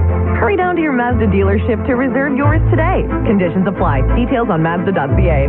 Why should I pre-arrange a funeral? This is Mary Pallett from Canaan Fairley Funeral Home. Making a pre-arrangement cannot avoid experiencing grief, but it helps reduce the amount of decisions to be made when a family loses a loved one. I want families to feel comfortable and make informed decisions, so I invite you to reach out to me with no obligation. Canaan Federley, recipient of the Consumer Choice Award from 2021 to 2023. For information, call 514-481-5301 or visit canefederley.com. A daughter who fights crime, a mother who writes crime. They're teaming up to solve cases. If we get arrested, you're covering bail. But how to work together might just be the biggest mystery of all. The Spencer Sisters. All new, Friday at 9. Set your PVR. Only on CTV. Where Montreal calls in and speaks out. The Elias Macco Show, CJAD 800. We're talking about Airbnbs this morning and if they should just be outright banned in the city. Now, when I say Airbnb, just want to let you know I'm probably using a sort of catch-all phrase, a catch-all term to talk about short-term rentals, right? Short-term housing, getting a place for a couple of days as a tourist, or a short-term rental for a couple of weeks. And I guess Airbnb is the leader in the marketplace when it comes to that kind of thing. So we take a lot of focus, we put it on Airbnb, but there are a ton of platforms out there that do the exact same thing. Of course, this in light of the fire that happened in the Old Port. And now we know this morning that firefighters have recovered 4 bodies from that building. They've identified one, and they've now recovered 4 bodies, and there are worries there are a few more people that will be recovered as well. At 514-790-0800, I want your take on this, but I want to respond to one text message before I get to the phone lines. So I have a listener writing, why is everyone pointing responsibility solely towards Airbnb? This building would have had the same outcome because of fire, even if it wasn't partially an Airbnb, right? There were people who died in this building, lived there for over 30 years. It's the city's responsibility to assure that these heritage buildings are up to code, right? So easy for the mayor to brush off responsibility and blame Airbnbs. I want to point out one thing, right? So there is a case to be made, like, hey, this fire could have happened regardless. Doesn't matter that this building was being used for a ton of Airbnbs, right? This fire can happen anywhere, any building. But I want to point something out, right? If you really believe that's true, well, then call your insurance company for your home and tell them, oh, by the way, I'm going to put my place up on Airbnb. Your rates will skyrocket. They will go up because there's more risk here. Now, we have no idea why this fire happened yet, right? The investigation is still taking place. So we just don't know. But we do know one thing, right? Rental places, buildings that have Airbnb and other short-term rentals in them are at a higher risk for everything, right? And this is why insurance companies ask people that rent out their places on Airbnb to pay up more. So this may not be the cause here, but overall that does increase risk. Okay, I want to point that out.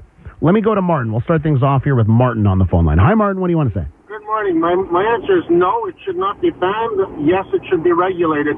I mean, we have companies that, when I was working for Via Rail in the 1980s, we had a person who lived in Moncton, and she stayed for about 3 months, 4 months in an accommodation because she had to give training here, and then she'll go back to Moncton. A lot of companies, especially in the modern economy, have people, especially with technology moving the fast the rate it's going, companies need to have short-term rentals to bring in specialists to train other people.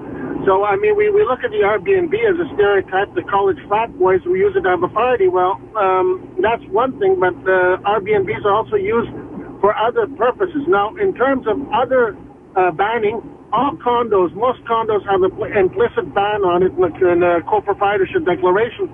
So there's no danger that a condo could be used for that. And I agree with the texter that says, if you're gonna have a slum building and you're gonna let it run down, whether it's for Airbnb or whether it's for any kind of rental or rental to people who are irresponsible, I mean, the end result is going to be the same.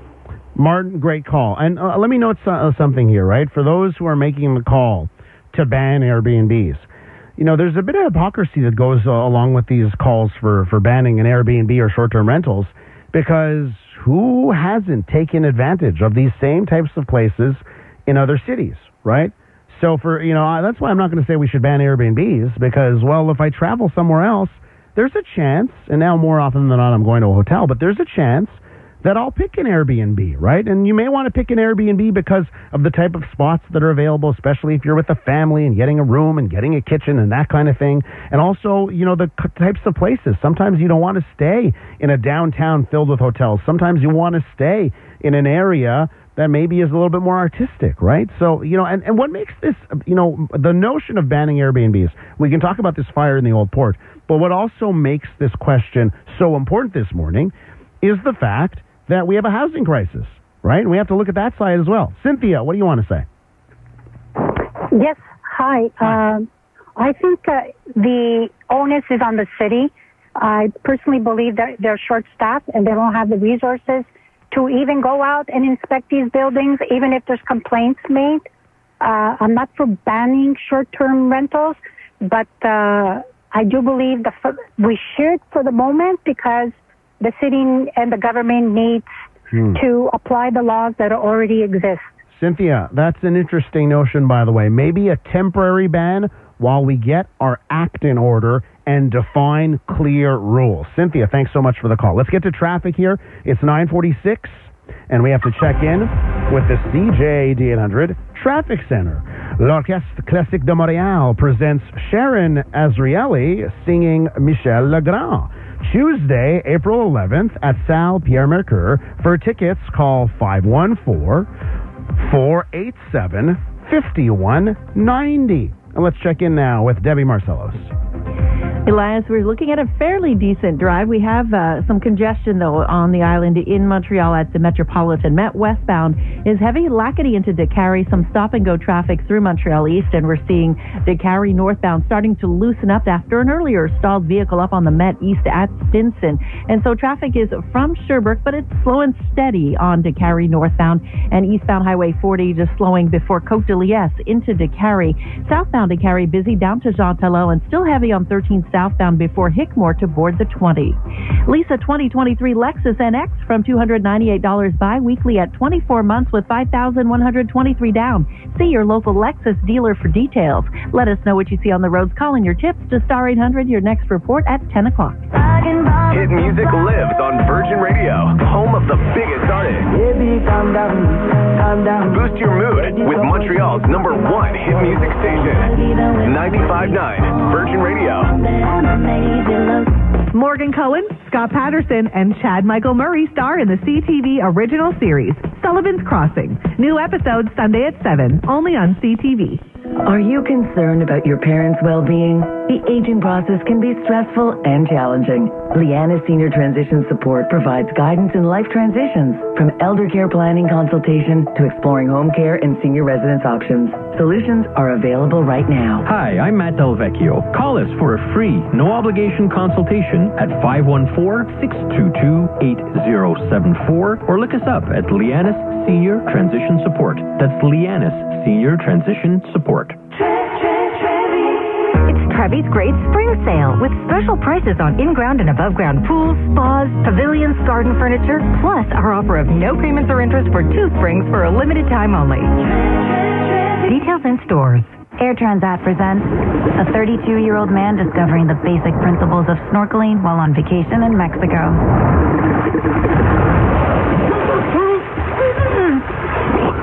You guys, there's a turtle under me, I think.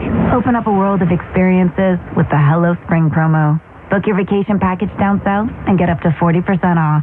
Visit Transat.com or contact your Club Voyage professional. Conditions apply. Air Transat. Travel moves us.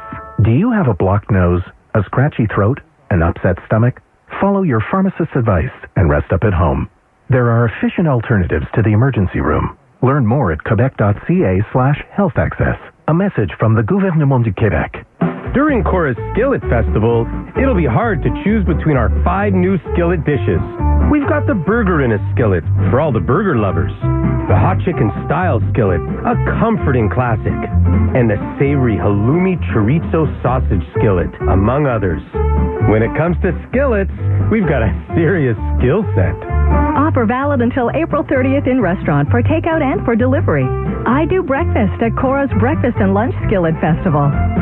Did you know that you can get Prometrium at the same price as the generic? I asked my pharmacist for brand name Prometrium, and you can too. Simply ask your pharmacist for the Prometrium brand. Markup and dispensing fees excluded. Prometrium, brought to you by Organon.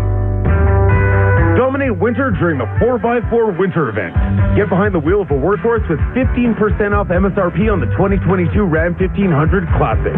Or ride a winter beast with 10% off MSRP on all 2022 Dodge Durangos for up to $9,500 in total discount.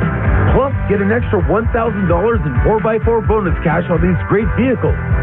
There's never been a better time to go all-wheel drive. See your Chrysler, Dodge, Jeep, and Ram dealer for details. Oh no, I can't be out of ink. Not now. Megatank. Why do I do this to myself? What's that printer that comes with 30 times the ink? Megatank. Yes. It's a Canon Megaphone. Megatank. It's a Canon printer. It comes with like $2,000 worth of ink. Prints me over 7,700 color pages. Megatank. Mega what? Listen to the voice in your head and get a Canon Megatank printer, so you don't have to think about ink for a long, long time. Canon Megatank printers available at Staples, The Source, and Walmart. She's looking for a fresh start. This is where she belongs. But sometimes the road we least expect leads us home. Beautiful out here, isn't it? Sullivan's Crossing, a CTV original series. New episode Sunday at 7, only on CTV. Time for your take on the morning's hot topics. Call Elias at 514-790-0800 or text at 514-800. Well, in light of all the stories surrounding Airbnb in the last little while, is it time that we ban short-term rentals completely? 514-790-0800. Of course, we have the story, and we have probably the biggest story in this city in the last week, the fire in the Old Port.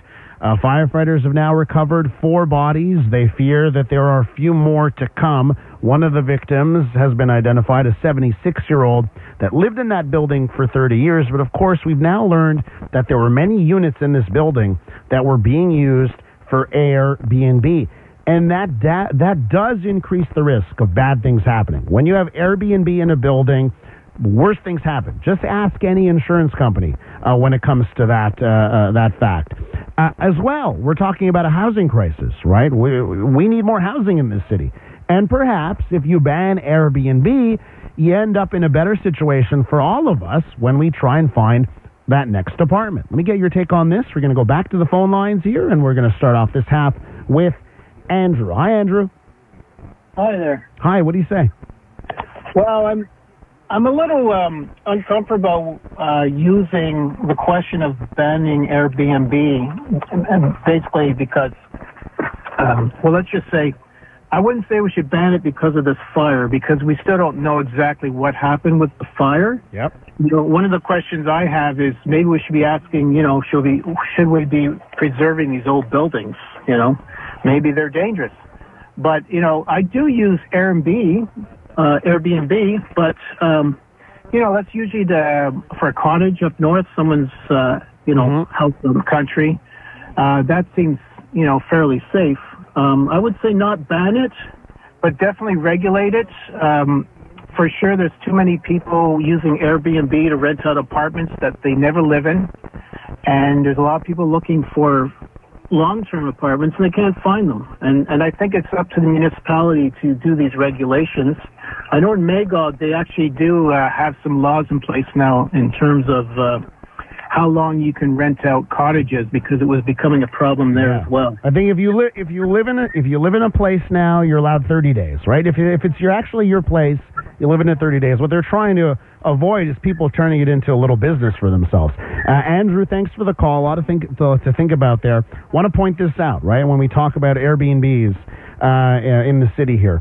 In Old Montreal, the city told us this week that there were 10 establishments, just 10 establishments in Old Montreal that had a permit to have an Airbnb. But as we saw over the weekend, before they were all taken down, there are hundreds. Now they've been taken down by Airbnb, but there were hundreds of listings in Old Montreal. Provincial government says they're going to introduce more legislation, right, that would require hosts to post their registration number and online listings. But if there is no enforcement and there's not enough inspectors, what does it matter, right? Let me go to Darko here. Hi, Darko. How's it going? Good. What do you say? Okay, first of all, let's not forget it's a tragedy that happened. Take care, bro. Let's not forget what happened. It's a tragedy for everybody involved. Mm-hmm. Secondly, we're talking about the wrong thing here. I don't know if the mayor was that smart or she got lucky, but we're talking about the wrong topic. Airbnb is a service provider. Why are they being criticized for what happened? There's a city who's in charge of doing certain inspections of buildings, and I completely agree with that text that you read just before you took the phone calls. Sorry, I'm just a little out of breath here, but... Darko, put the dishes away. Working. I gotta work, man. Pay the bills. Listen, Completely. Now, am I going to sue or go after Visa for using their card to buy an airplane ticket, where the plane has a malfunction, God forbid it crashes or something? Visa's providing a service. Yeah, but I'm using their service. Darko, they're not in charge of what happens on plane maintenance. Sure, but Darko, like Airbnb not. Doesn't. I don't think that's a good analogy or a good example, because you would go after the airline. I mean, when an airline has a crash, families of passengers sue, right? So that does happen, and it would go after the provider. In this instance, you can say if someone dies and they were in an Airbnb that is illegal, right? Just think about this, right? Somebody dies in an Airbnb that should have never been there in the first place, right? There are rules in place that ban those Airbnbs from Old Montreal. Airbnb allows it on the platform. Yeah, I could see a family going after Airbnb, right? They can make the argument, hey, you knew the rules in Montreal. You still allowed these posts. You still allowed these rentals, these listings to go up.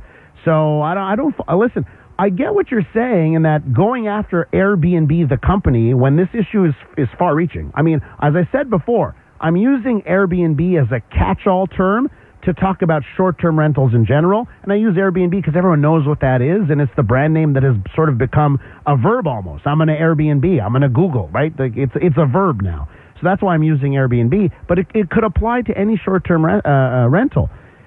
I think the other debate to be had here is, well, does it even fall on them? Shouldn't it just be regular inspectors, right? Shouldn't the city be doing their job on that front? And I'll say this, right? The city of Montreal says now that by June, they will have a crackdown team of inspectors on this. It'll be in place by June. Of course, it's too little too late for those that passed away in this fire. Let me go now to Joe. Hi, Joe. Hi, how are you? Good. What do you say? Did I miss something, or has the fire department determined that it started in a unit that was rented? No, but Joe, so why are you assuming it is? I mean, I've done no such thing. In fact, I read a text message. Okay, Joe, I read a text message saying of someone with that exact point. Like, no, why are we pointing to Airbnb, right? And we don't know that, right? All I've said is a couple of things here. First off, places that have Airbnbs are more risky, okay? We know this because insurance companies will charge you. If you want to rent your place out for short-term rentals, you get charged. And then the other side of this is the fact that Airbnb was banned. It's not allowed in this building. Yet, Airbnb allowed these listings to go on there, right? So if Airbnb knows it's banned in all these places, and they have GPS, and they know exactly where all their spots are, it's banned. They allowed the listings to happen anyways. So an 18-year-old goes on to Airbnb and rents an Airbnb in a place that it shouldn't even be posted, and then she passes away in a fire, right? So there's your connection there. I'm not saying that, well, this fire wouldn't have happened if it wasn't Airbnb. I'm not saying that. But you can make those connections. There is risk there. And the fact that someone was staying in there in Airbnb at all, you got to ask why that happened, because they knew about it. So those are the two other points of this, right? So I think we can ask those questions. Thanks for your call, Joe. We have to leave it there. When we return on the Elias Mackos show, I landed at Trudeau Airport yesterday. I came back from a quick trip to Miami, Florida. And when I was waiting to get my Uber to get back to my place, let me tell you, the most outrageous thing happened to me at the airport. We'll tell you what it was, and it turns out it's part of a bigger problem we're seeing in the city, and that's up next. The Quebec government has recently introduced measures to reduce wait times in Société de l'Assurance Automobile du Québec service outlets. Does your plasticized driver's license expire between March 9th and June 1st? If so, you now have an extra 90 days to go to a service outlet in order to have your photo taken and pay the required fees to renew your license. For more information, go to saaq.gouv.qc.ca and don't forget to make an appointment. A message from the Gouvernement du Québec. This newscast brought to you by Renovco. Renovating? Go with the consumer's choice for all your renovation needs. Call Renovco 514-856-9993 or visit Renovco.com.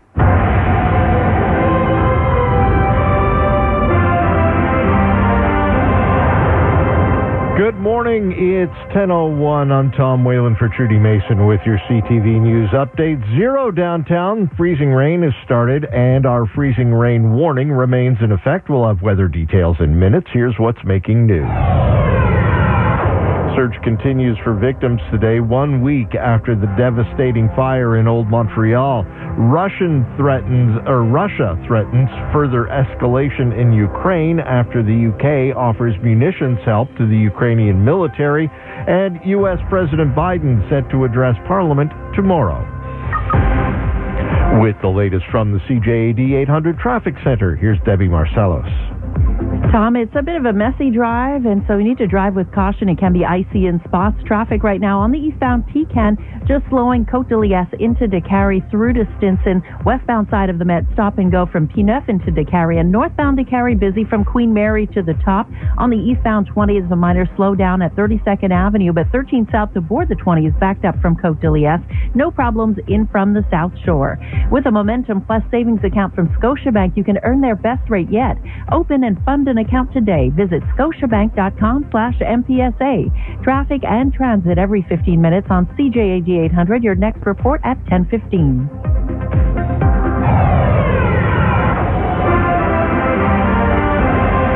In the news, Montreal fire and police officials held their daily press briefing today at the site of last week's fire in Old Montreal. This is Montreal Police Inspector David Shane. In the late evening yesterday, we were able to locate a third and a fourth victim in the rubble and extricate them from the building. The bodies were then handed over to the pathologist of the Laboratoire de Sciences Médicales and Médecine Légale, and they will proceed with the identification work. Thus, 3 people are still missing out of the initial 7. Inspector Shane also announced that going forward, the daily press briefings will be live streamed for the public on the SPVM website. U.S. President Joe Biden will deliver a speech to Parliament tomorrow during his first official visit to Canada since taking office in 2021. Biden will become the 9th president to address Canadians in Ottawa after former President Barack Obama gave a speech in 2016.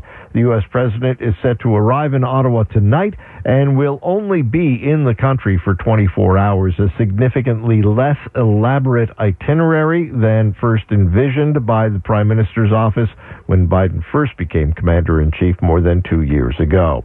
Russia has issued a full-throated warning that the West risks further escalation in Ukraine after the British government announced it's providing depleted uranium munitions to Ukraine.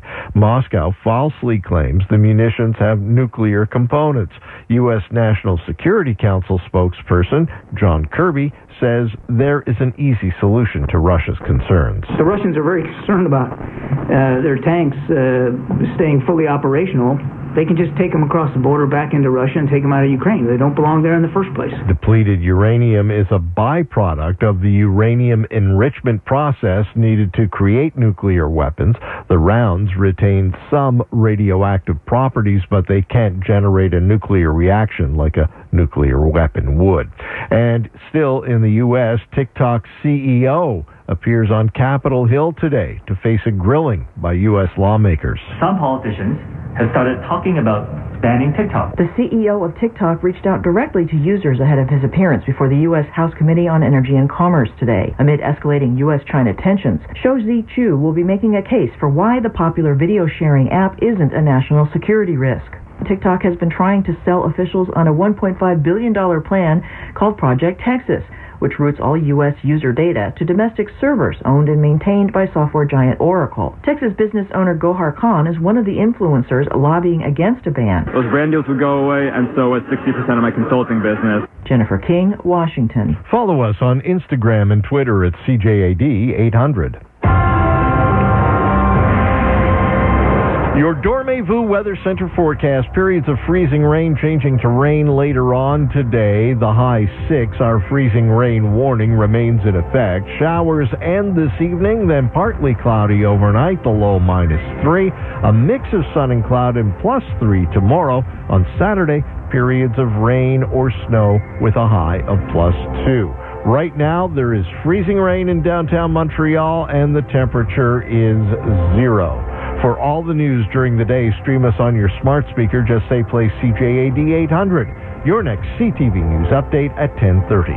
Hey, Nissan. Corinne, are you sitting down? I just walked in. Because we have the best urban crossover according to the car guide, the 2023 Nissan Kicks. Oh, that's so much fun to drive. It's got amazing safety features and has the best combined fuel economy in its category. Okay, I think I'm going to sit now, but in the driver's seat. Lease the 2023 Nissan Kicks S from only $299 a month for 24 months. In stock at your dealer right now. Until March 31st, $995 down, retail value of $22,968. Conditions apply. On approved credit, details at Nissan. Fully charged and ready to roll. The Elias Macco Show. CJAD 800. These are two of the greatest baseball players to ever live. Stars aligning for the dream matchup for the ages here in the ninth. Ohtani's ready. Trout's ready. 3-2. He struck him out! Ohtani strikes out Trout, and Japan's back on top of the baseball world. So at that moment, I turn around because I was in the stadium in Miami just a couple of nights ago. Tuesday night, I was there for that historic, unbelievable moment. And I turn around that moment and I start high-fiving the row of people behind me, all from Japan, all flew across the Pacific into Miami to go see that game. It's the second hour of the Elias Macco Show. Back in this morning, I was away for a few days. Thanks to Sarah Day for filling in over the last few days. And I was away. I think I told you last week that I was doing something. Me and a couple of buddies were doing something we had talked about forever, a trip to go see the World Baseball Classic. And I'll tell you something. I feel a little bit of redemption this morning because in the last couple of months when I've been telling people, oh, I'm going to Miami, actually I'm doing this, and you say, oh, well, why are you going to Miami? And you say, well, I'm going to see the World Baseball Classic. Nobody knows what it is, and if someone does know, they're like, big deal, who cares, right? And I've been trying to make the case, guys, this is like the World Cup of soccer, but for baseball. This is going to be huge. Nobody really cared, and you know what? I guess with good reason, right? They've done this tournament before. This was the 5th edition of the tournament, and it has never garnered the attention it did this year. And boy, it culminated with a moment that you just heard of two of the greatest baseball players in the world, definitely the best baseball player in the world, Shohei Ohtani, who's not only a pitcher but a hitter as well, throwing the ball against his teammate in Major League Baseball and perhaps the greatest hitter in the world, Mike Trout. It was just a great, spectacular moment. And I get to be in this stadium in Miami, and I'm surrounded by people who have flown in from Japan. It was just a spectacular, spectacular evening. Oh, yeah, and there were people from the United States there as well, but they weren't as enthusiastic and emphatic and as prideful as the Japanese fans were. But let me tell you something. Yesterday, I'm flying back from Miami, get to the airport, and it's a Miami to Montreal direct flight. And, you know, I look around the people waiting at the gate, and there's a guy from the Dominican Republic, and I know that because he's wearing the Dominican Republic baseball cap. So he was in Miami for the tournament. He's flying back. I see Japanese people, and they're wearing their Japanese paraphernalia, the hat and the T-shirts from the tournament, and they're flying back Miami to Montreal. And I, of course, went down for the tournament. And that's when I said, oh, you know what? People cared about this, right? There were people on this flight of all places, right? The direct Miami to Montreal flight. So it turned out to be as fantastic as I imagined it would be. You can hear my voice this morning, and it is hoarse because I spent Sunday through Tuesday, I was yelling every night. I got to go see 4 incredible baseball games, and the one thing about Miami is that, you know, there are people that live in Miami from around the world, and so many of those teams were competing at the World Baseball Classic. Got to see games involving Venezuela, Mexico, Cuba, and Japan, along with the United States. So I got to, and every single time, right, especially for the games against Venezuela and Cuba, the stands were filled with people supporting those countries. And I got to tell you something. One of the most incredible things happened was just the 2 nights before when Cuba was facing the United States. It was the first time that Cuba had ever played in Miami, right? The Cuban national baseball team was playing in Miami. And Miami has 1.2 million residents of Cuban descent. And let me tell you something. They showed up. There were designated protest zones outside the stadium to protest the Cuban regime, right? To anti-dictatorship protesters. And then the game started. It was actually the only game that wasn't a great game of baseball. The other 3 games I went to were fantastic, really close matchups. The Cuba-U.S. game, well, the United States blew Cuba out of the water. Like, it was a blowout. But what happened during that game were fans running onto the field with protest signs. It happened 3 times in the same game, and then throughout the stadium, people were putting up protest banners, which had to come down, right? And, the crazy thing about this is Cuba's livid about this. You know, you think about international sporting events, whether it's the Olympics or it's the World Cup, how many times do you hear people knock it, right? Because they're, the Olympics and the World Cup, all these organizations tell fans, tell spectators, tell the players, you cannot make political statements, right? It's not allowed for these types of reasons. So at this game with Cuba on the field, the number of fans that ended up on the field with banners, one of them running right to the dugout and holding a banner in front of the team. I know the Cuban government is livid over that, right, that this even happened, but you wonder why it happened, and you just say, well, you know what? This, 1.2 million Cubans that live in Miami, they made sure it happened. It was just absolutely incredible. And that led to the last game there, and the ratings are coming in here. Did you hear this? 97% of TV sets in Japan were tuned in to that last out we just played between Mike Trout and Shohei Ohtani. 97% of TV sets. Absolutely incredible. The numbers in the States just coming in actually this morning. 5 million people watched in the United States. That is the largest ratings for the tournament ever for any game, and I think it cements the fact that this tournament's going to come back, and it's going to be back better than ever. If you are a baseball fan like I am, I'm telling you, had a lot of fun 4 days in Miami, and I have to point this out too. They have a beautiful baseball stadium, and I know it's those guys that stole the Expos away from us. Jeffrey Loria and David Sampson, they went to Florida after they got to do that little deal with Major League Baseball, and they just built a beautiful stadium. Makes me just even more envious of the whole situation. It was a fun time. Now, I fly back yesterday, get to Trudeau Airport, go through customs. Everything was hunky-dory, by the way. The flight in Miami, my flight to Miami, everything was great. Made a mistake at a gate, had to go in and out of security twice, but that's another story.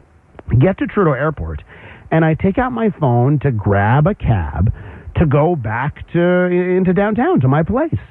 And this is an interesting thing that happens yesterday, and I sort of didn't even understand what was going on. So I'm at the door where you go and get your Uber, right? Because I had 2 options. I was either going to take a cab or I was going to take an Uber. I opened up my Uber app and it was going to charge me $36, right? And a cab from my place to the airport, it's $49 plus tip, right? So I was going to say, okay, I'm going to spend $55 or $36 on the Uber. No brainer. I take the Uber.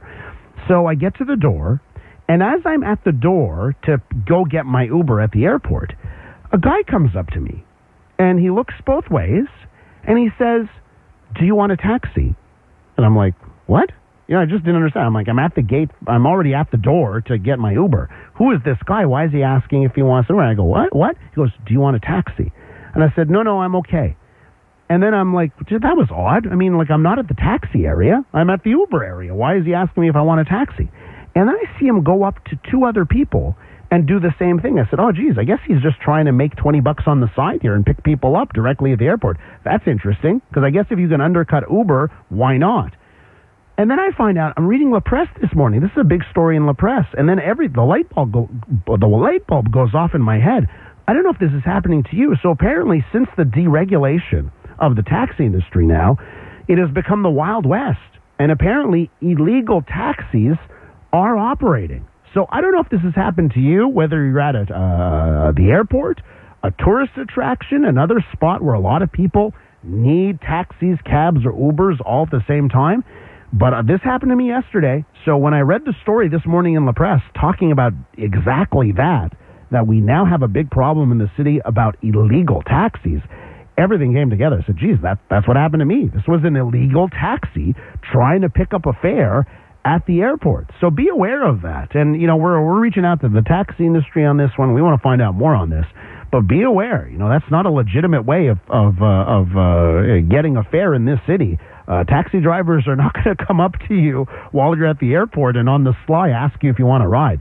But it is happening right now at the airport. I experienced it yesterday. When we return, we're going to get an update on Donald Trump. What is the latest on Donald Trump? Is an indictment coming? We've got some breaking news this morning on that front, and we'll speak to the Washington Post about that coming up next. Let's do some traffic. Traffic is brought to you by Supermarché Accovan and their 2 locations, Saint-Jacques near Cavendish and Pierrefonds Boulevard, accavanfood.com. And let's check in now with Debbie Marcellos. Elias, we are seeing a stalled vehicle now on DeCarry southbound at Jean Talon. It's off to the right shoulder, but traffic is already slow from the Metropolitan to Jean Talon, and northbound side busy from Royal Mount to board the Metropolitan. Eastbound side of the Met just a little slow through DeCarry to Stinson. The westbound side is stop and go from Pineuf into DeCarry. No problems in from Laval, and South Shore spans are in pretty good shape, but still heavy on 13th southbound to board the 20 from Hickmore. Do the Dominican with Air Canada Vacations. Book early and save $400 per family on Sunkist vacation packages to Puerto Plata. Book today at aircanadavacations.com. Let us know what you see on the roads. Call in your tips to Star 800. Your next report at 10:30. Inspiring Entrepreneurs by BDO Canada has been spotlighting Quebec business leaders since 2009. We have a new name and new wisdom to share from entrepreneurs like Etienne Lacroix, CEO of Vention. He'll talk to us about his cloud platform to design, order, and deploy manufacturing equipment tailored to each of its customers. In other words, Etienne is the Amazon for people building factories. Join me, Dan Delmar, and BDO Canada's Michael Newton for Inspiring Entrepreneurs Montreal, Saturday at noon on News Talk Radio CJAD 800, then on iHeartRadio, iTunes, and wherever you find your podcasts. How about a taste of the South, like Nashville Spicy Asiago Chicken Breast or Jack Daniel's Pork Chops with Cobb salad on the side? From Sublime Creations, affordable gourmet meals that you freeze and heat when you're ready to eat. Order now at creationsublime.com. English, a new play about language and identity. In Courage Iran, a group of 4 people learning English explore what gets lost and found when trading your mother tongue for another tongue in the award-winning English by Sanaz Tusi. A rich new play, says the New York Times. Among the best new plays of the season, says New York Theater Guide. English, a co-production with Soul Pepper Theater, on stage at the Seagull through April 2nd. Get your tickets now. 514-739-7944. SeagullCenter.org. Anything else, ma'am? Yes, I'd like to know how senior tax credits work. I don't really know anything about your taxes, but we've got a senior's discount on Tuesdays. When it comes to your taxes, the best answers come from Revenu Quebec. Visit fairforall.ca. A message from Revenu Quebec. Mattresses should be as good for the planet as they are for your sleep. Meet Simba Green, Dormez-Vu's most sustainable mattress. Created from biodegradable materials, it's 100% recyclable, so you can sleep soundly knowing your mattress supports you and the environment. For a limited time, get the lowest advertised price ever on a Simba Green mattress, exclusively at Dormez-Vu. Sleep well, stay well, Dormez-Vu. My Hilo Smart Home helps me consume energy wisely and save money. Does it clean your house too? Nope, I still got to do that. Until March 31st, save up to 20% on Hilo's Smart Home Service. Includes a 3-year commitment. Some conditions apply. So many Quebecers suffer from back pain, which, when left untreated, can result in a loss of quality of life. The Quebec Chiropractors Association invites you to learn more. Visit chiropractic.com for more information about the practice. You can find tips and advice for daily activities and where you can find the chiropractor closest to you. Be well informed. Prevent injuries. Live your life to the fullest. Pain changes everything. Chiropractic care changes pain. Canada's workers are struggling. Costs are soaring and wages can't keep up. Every day, federal public service workers keep this country running, but the government's stalling on making things right while the rest of us fall behind. We all depend on federal public service workers to be here for Canada. But our bills, our families, our futures can't wait. Workers can't wait. None of us can.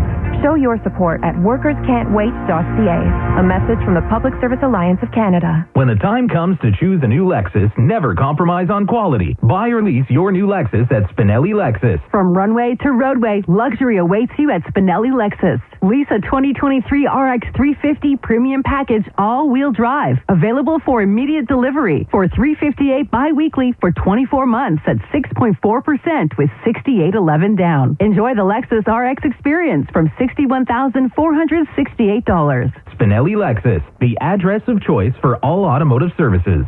I'm Maya Johnson. When you're on the go, our news goes with you. Download the CTV News app and get all our top stories and video. It's your home, make it your news. Watch CTV News at 6 and visit ctvnewsmontreal.ca. If there's no room left in your shed, then just buy a garage. And if there's no room left in your garage, then buy a shed. The solution? Garage and Cabedon Fontaine. When you're looking for answers, he'll ask the right questions. Elias Mackos, CJAD 800. Welcome back to the Elias Mackos Show. Now, ever since Donald Trump announced, posting on his social media that he expected to be arrested, the world's been watching and waiting. And let me tell you something. I haven't been able to keep track of all the news over the last few days since I was off, but I was saying, hey, what is going on here? Wasn't he supposed to be arrested? What comes next, right? The former president facing a potential indictment over hush money and investigations into financial dealings, and also January 6th. So what does that mean for his future and his 2024 run for president? We're joined by Devlin Barrett of the Washington Post, who focuses on national security and law enforcement for the Post. He's on the line. Devlin, welcome to the show. Hey, thanks for having me. Now, listen, I do a little research before these interviews, and I researched you, and I have it on good authority. You went to McGill University. Are you a Montreal boy? What's the story there, Devlin? So I am an American. Sorry if that comes as a disappointment, but I am a McGill grad. Loved McGill. Lived down by the Atwater Metro for a long time, and absolutely missed the city. I'm actually coming back this summer. I'm excited. Okay. So Devlin, now we are on your side. We're so happy that you're on this morning to get someone who knows the Montreal perspective. So I guess listen. Mm-hmm. Why don't you tell our listeners here? Since you know this city, you know probably what kind of tidbits we need to know right now. What should we know? What is the latest on the possible indictment if that's going to happen? So I think the way to think about it is there are, several pans on the stove right now, any one of which could boil over soon.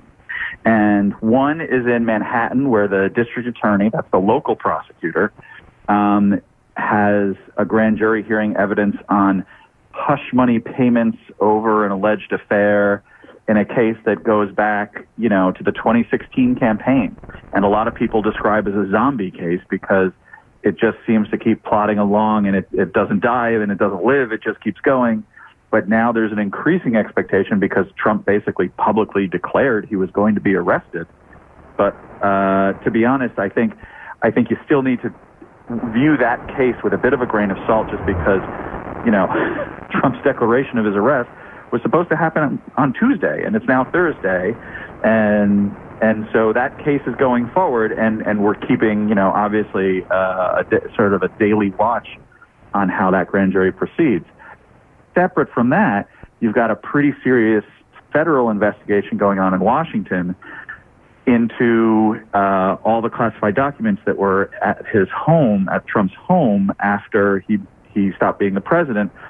And the prosecutors in that case just had a big victory because an appeals court ruled that his lawyer, Trump's lawyer, had to turn over notes and provide testimony, and that could be very consequential and very damaging for the president. And that testimony could happen this week.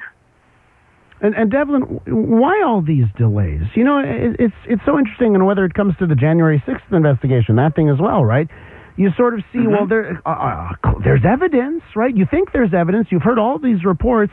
And under a certain point, even for myself, I say, well, geez, if years pass and there are no charges, I start to say, well, maybe there isn't evidence, right? So why all of these delays? So I think the answer is different for different cases. So in the Stormy Daniels case, I think it's fair to say that for many years, prosecutors, Stormy Daniels being the hush money payments case, sorry, I jumped ahead of myself. Mm-hmm. The hush money payments case in Manhattan, there have been prosecutors for many years who felt like this just didn't rise to the level of a criminal charge against Donald Trump. And that was the accepted view among all sorts of prosecutors for many years. But what's changed there is that now the Manhattan District Attorney is sending signals that he thinks there may be a chargeable case there. And that's just that something has changed there, and we don't quite understand how he has now reached a different conclusion than a bunch of other prosecutors. And we're waiting to figure that out. We have a lot of reporting effort trying to figure that out. When you look further south to the Washington cases, the documents case and the January 6th case, it's a little more easily explained because the truth is federal investigations by the FBI and the Justice Department just take a long time. And it's not simply a fact of being a Donald Trump case. It is just a fact of life, and it's one of the questions I get most often as someone who covers this stuff. Why is it taking so long to do X?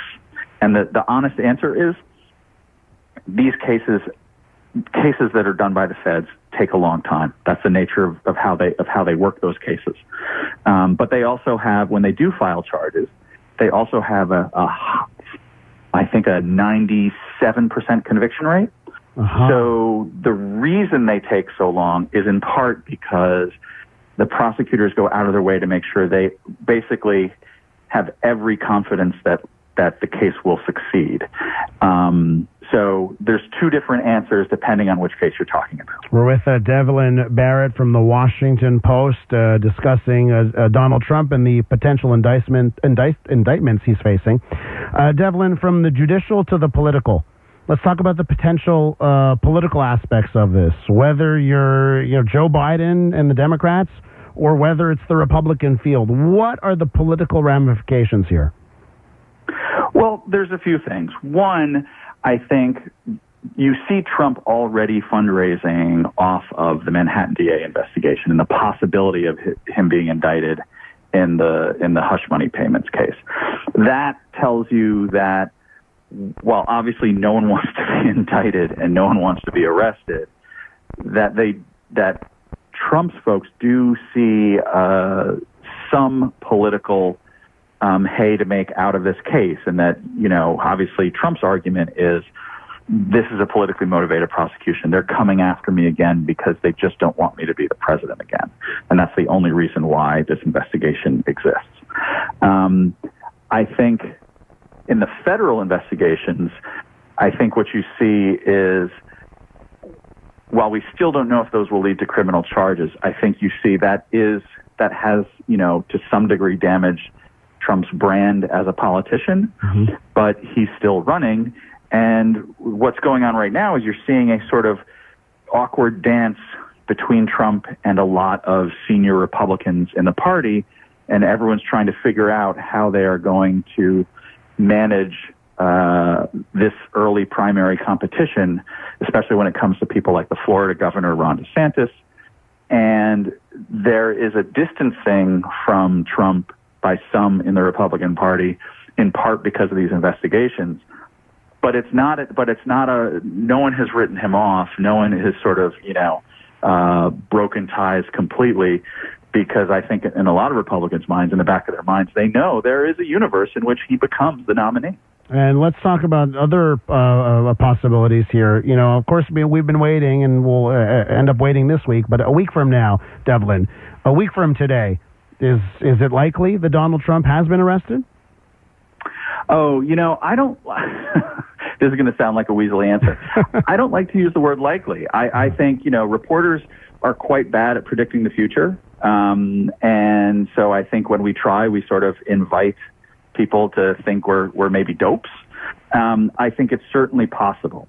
And I think one of the things that's fascinating about this moment in American politics is Trump risks indictment not just in one case, but in 2, potentially 3 cases. And that's just for a country that has never indicted a former president, we are in a remarkable moment right now. But having said all that, there is still a world, there is still an outcome, there is still a future in which Trump isn't ultimately charged with any of these things. And I think, given, there was a special counsel investigation of Trump for a long time, that sort of consumed the city, Washington, for a long time. I think there is a more healthy wait-and-see attitude now about these because some people feel like we've seen this movie before and nothing necessarily happens in the end. I still don't have the comfort to I still don't have the amount of information that would make me comfortable to say what's going to happen next week, which is, part of the fun of being a reporter. And Devlin, let me tell you something. I want to thank you for coming on this morning, and I'm so happy to know that you're a McGill grad. Hopefully we can use that to our advantage to make you come on the show even more in the future. Thanks so much. Anytime you want. I appreciate it. Thank you. From the Washington Post, focuses on national security and law enforcement. That's Devlin Barrett. When we return on the Elias Macko Show, Rick Lechner will join us for In Transit as we get the latest on the LaFontaine Tunnel. What's going on and why is it going to cost even more than expected? Stay tuned. Good morning. It's 10:31. I'm Tom Whalen for Trudy Mason with a CTV News update. Here's what's making news right now. A week after fire ripped through a heritage building in Old Montreal, 3 people remain missing, and Montreal police say they are not ruling out that there could be more victims. A new Statistics Canada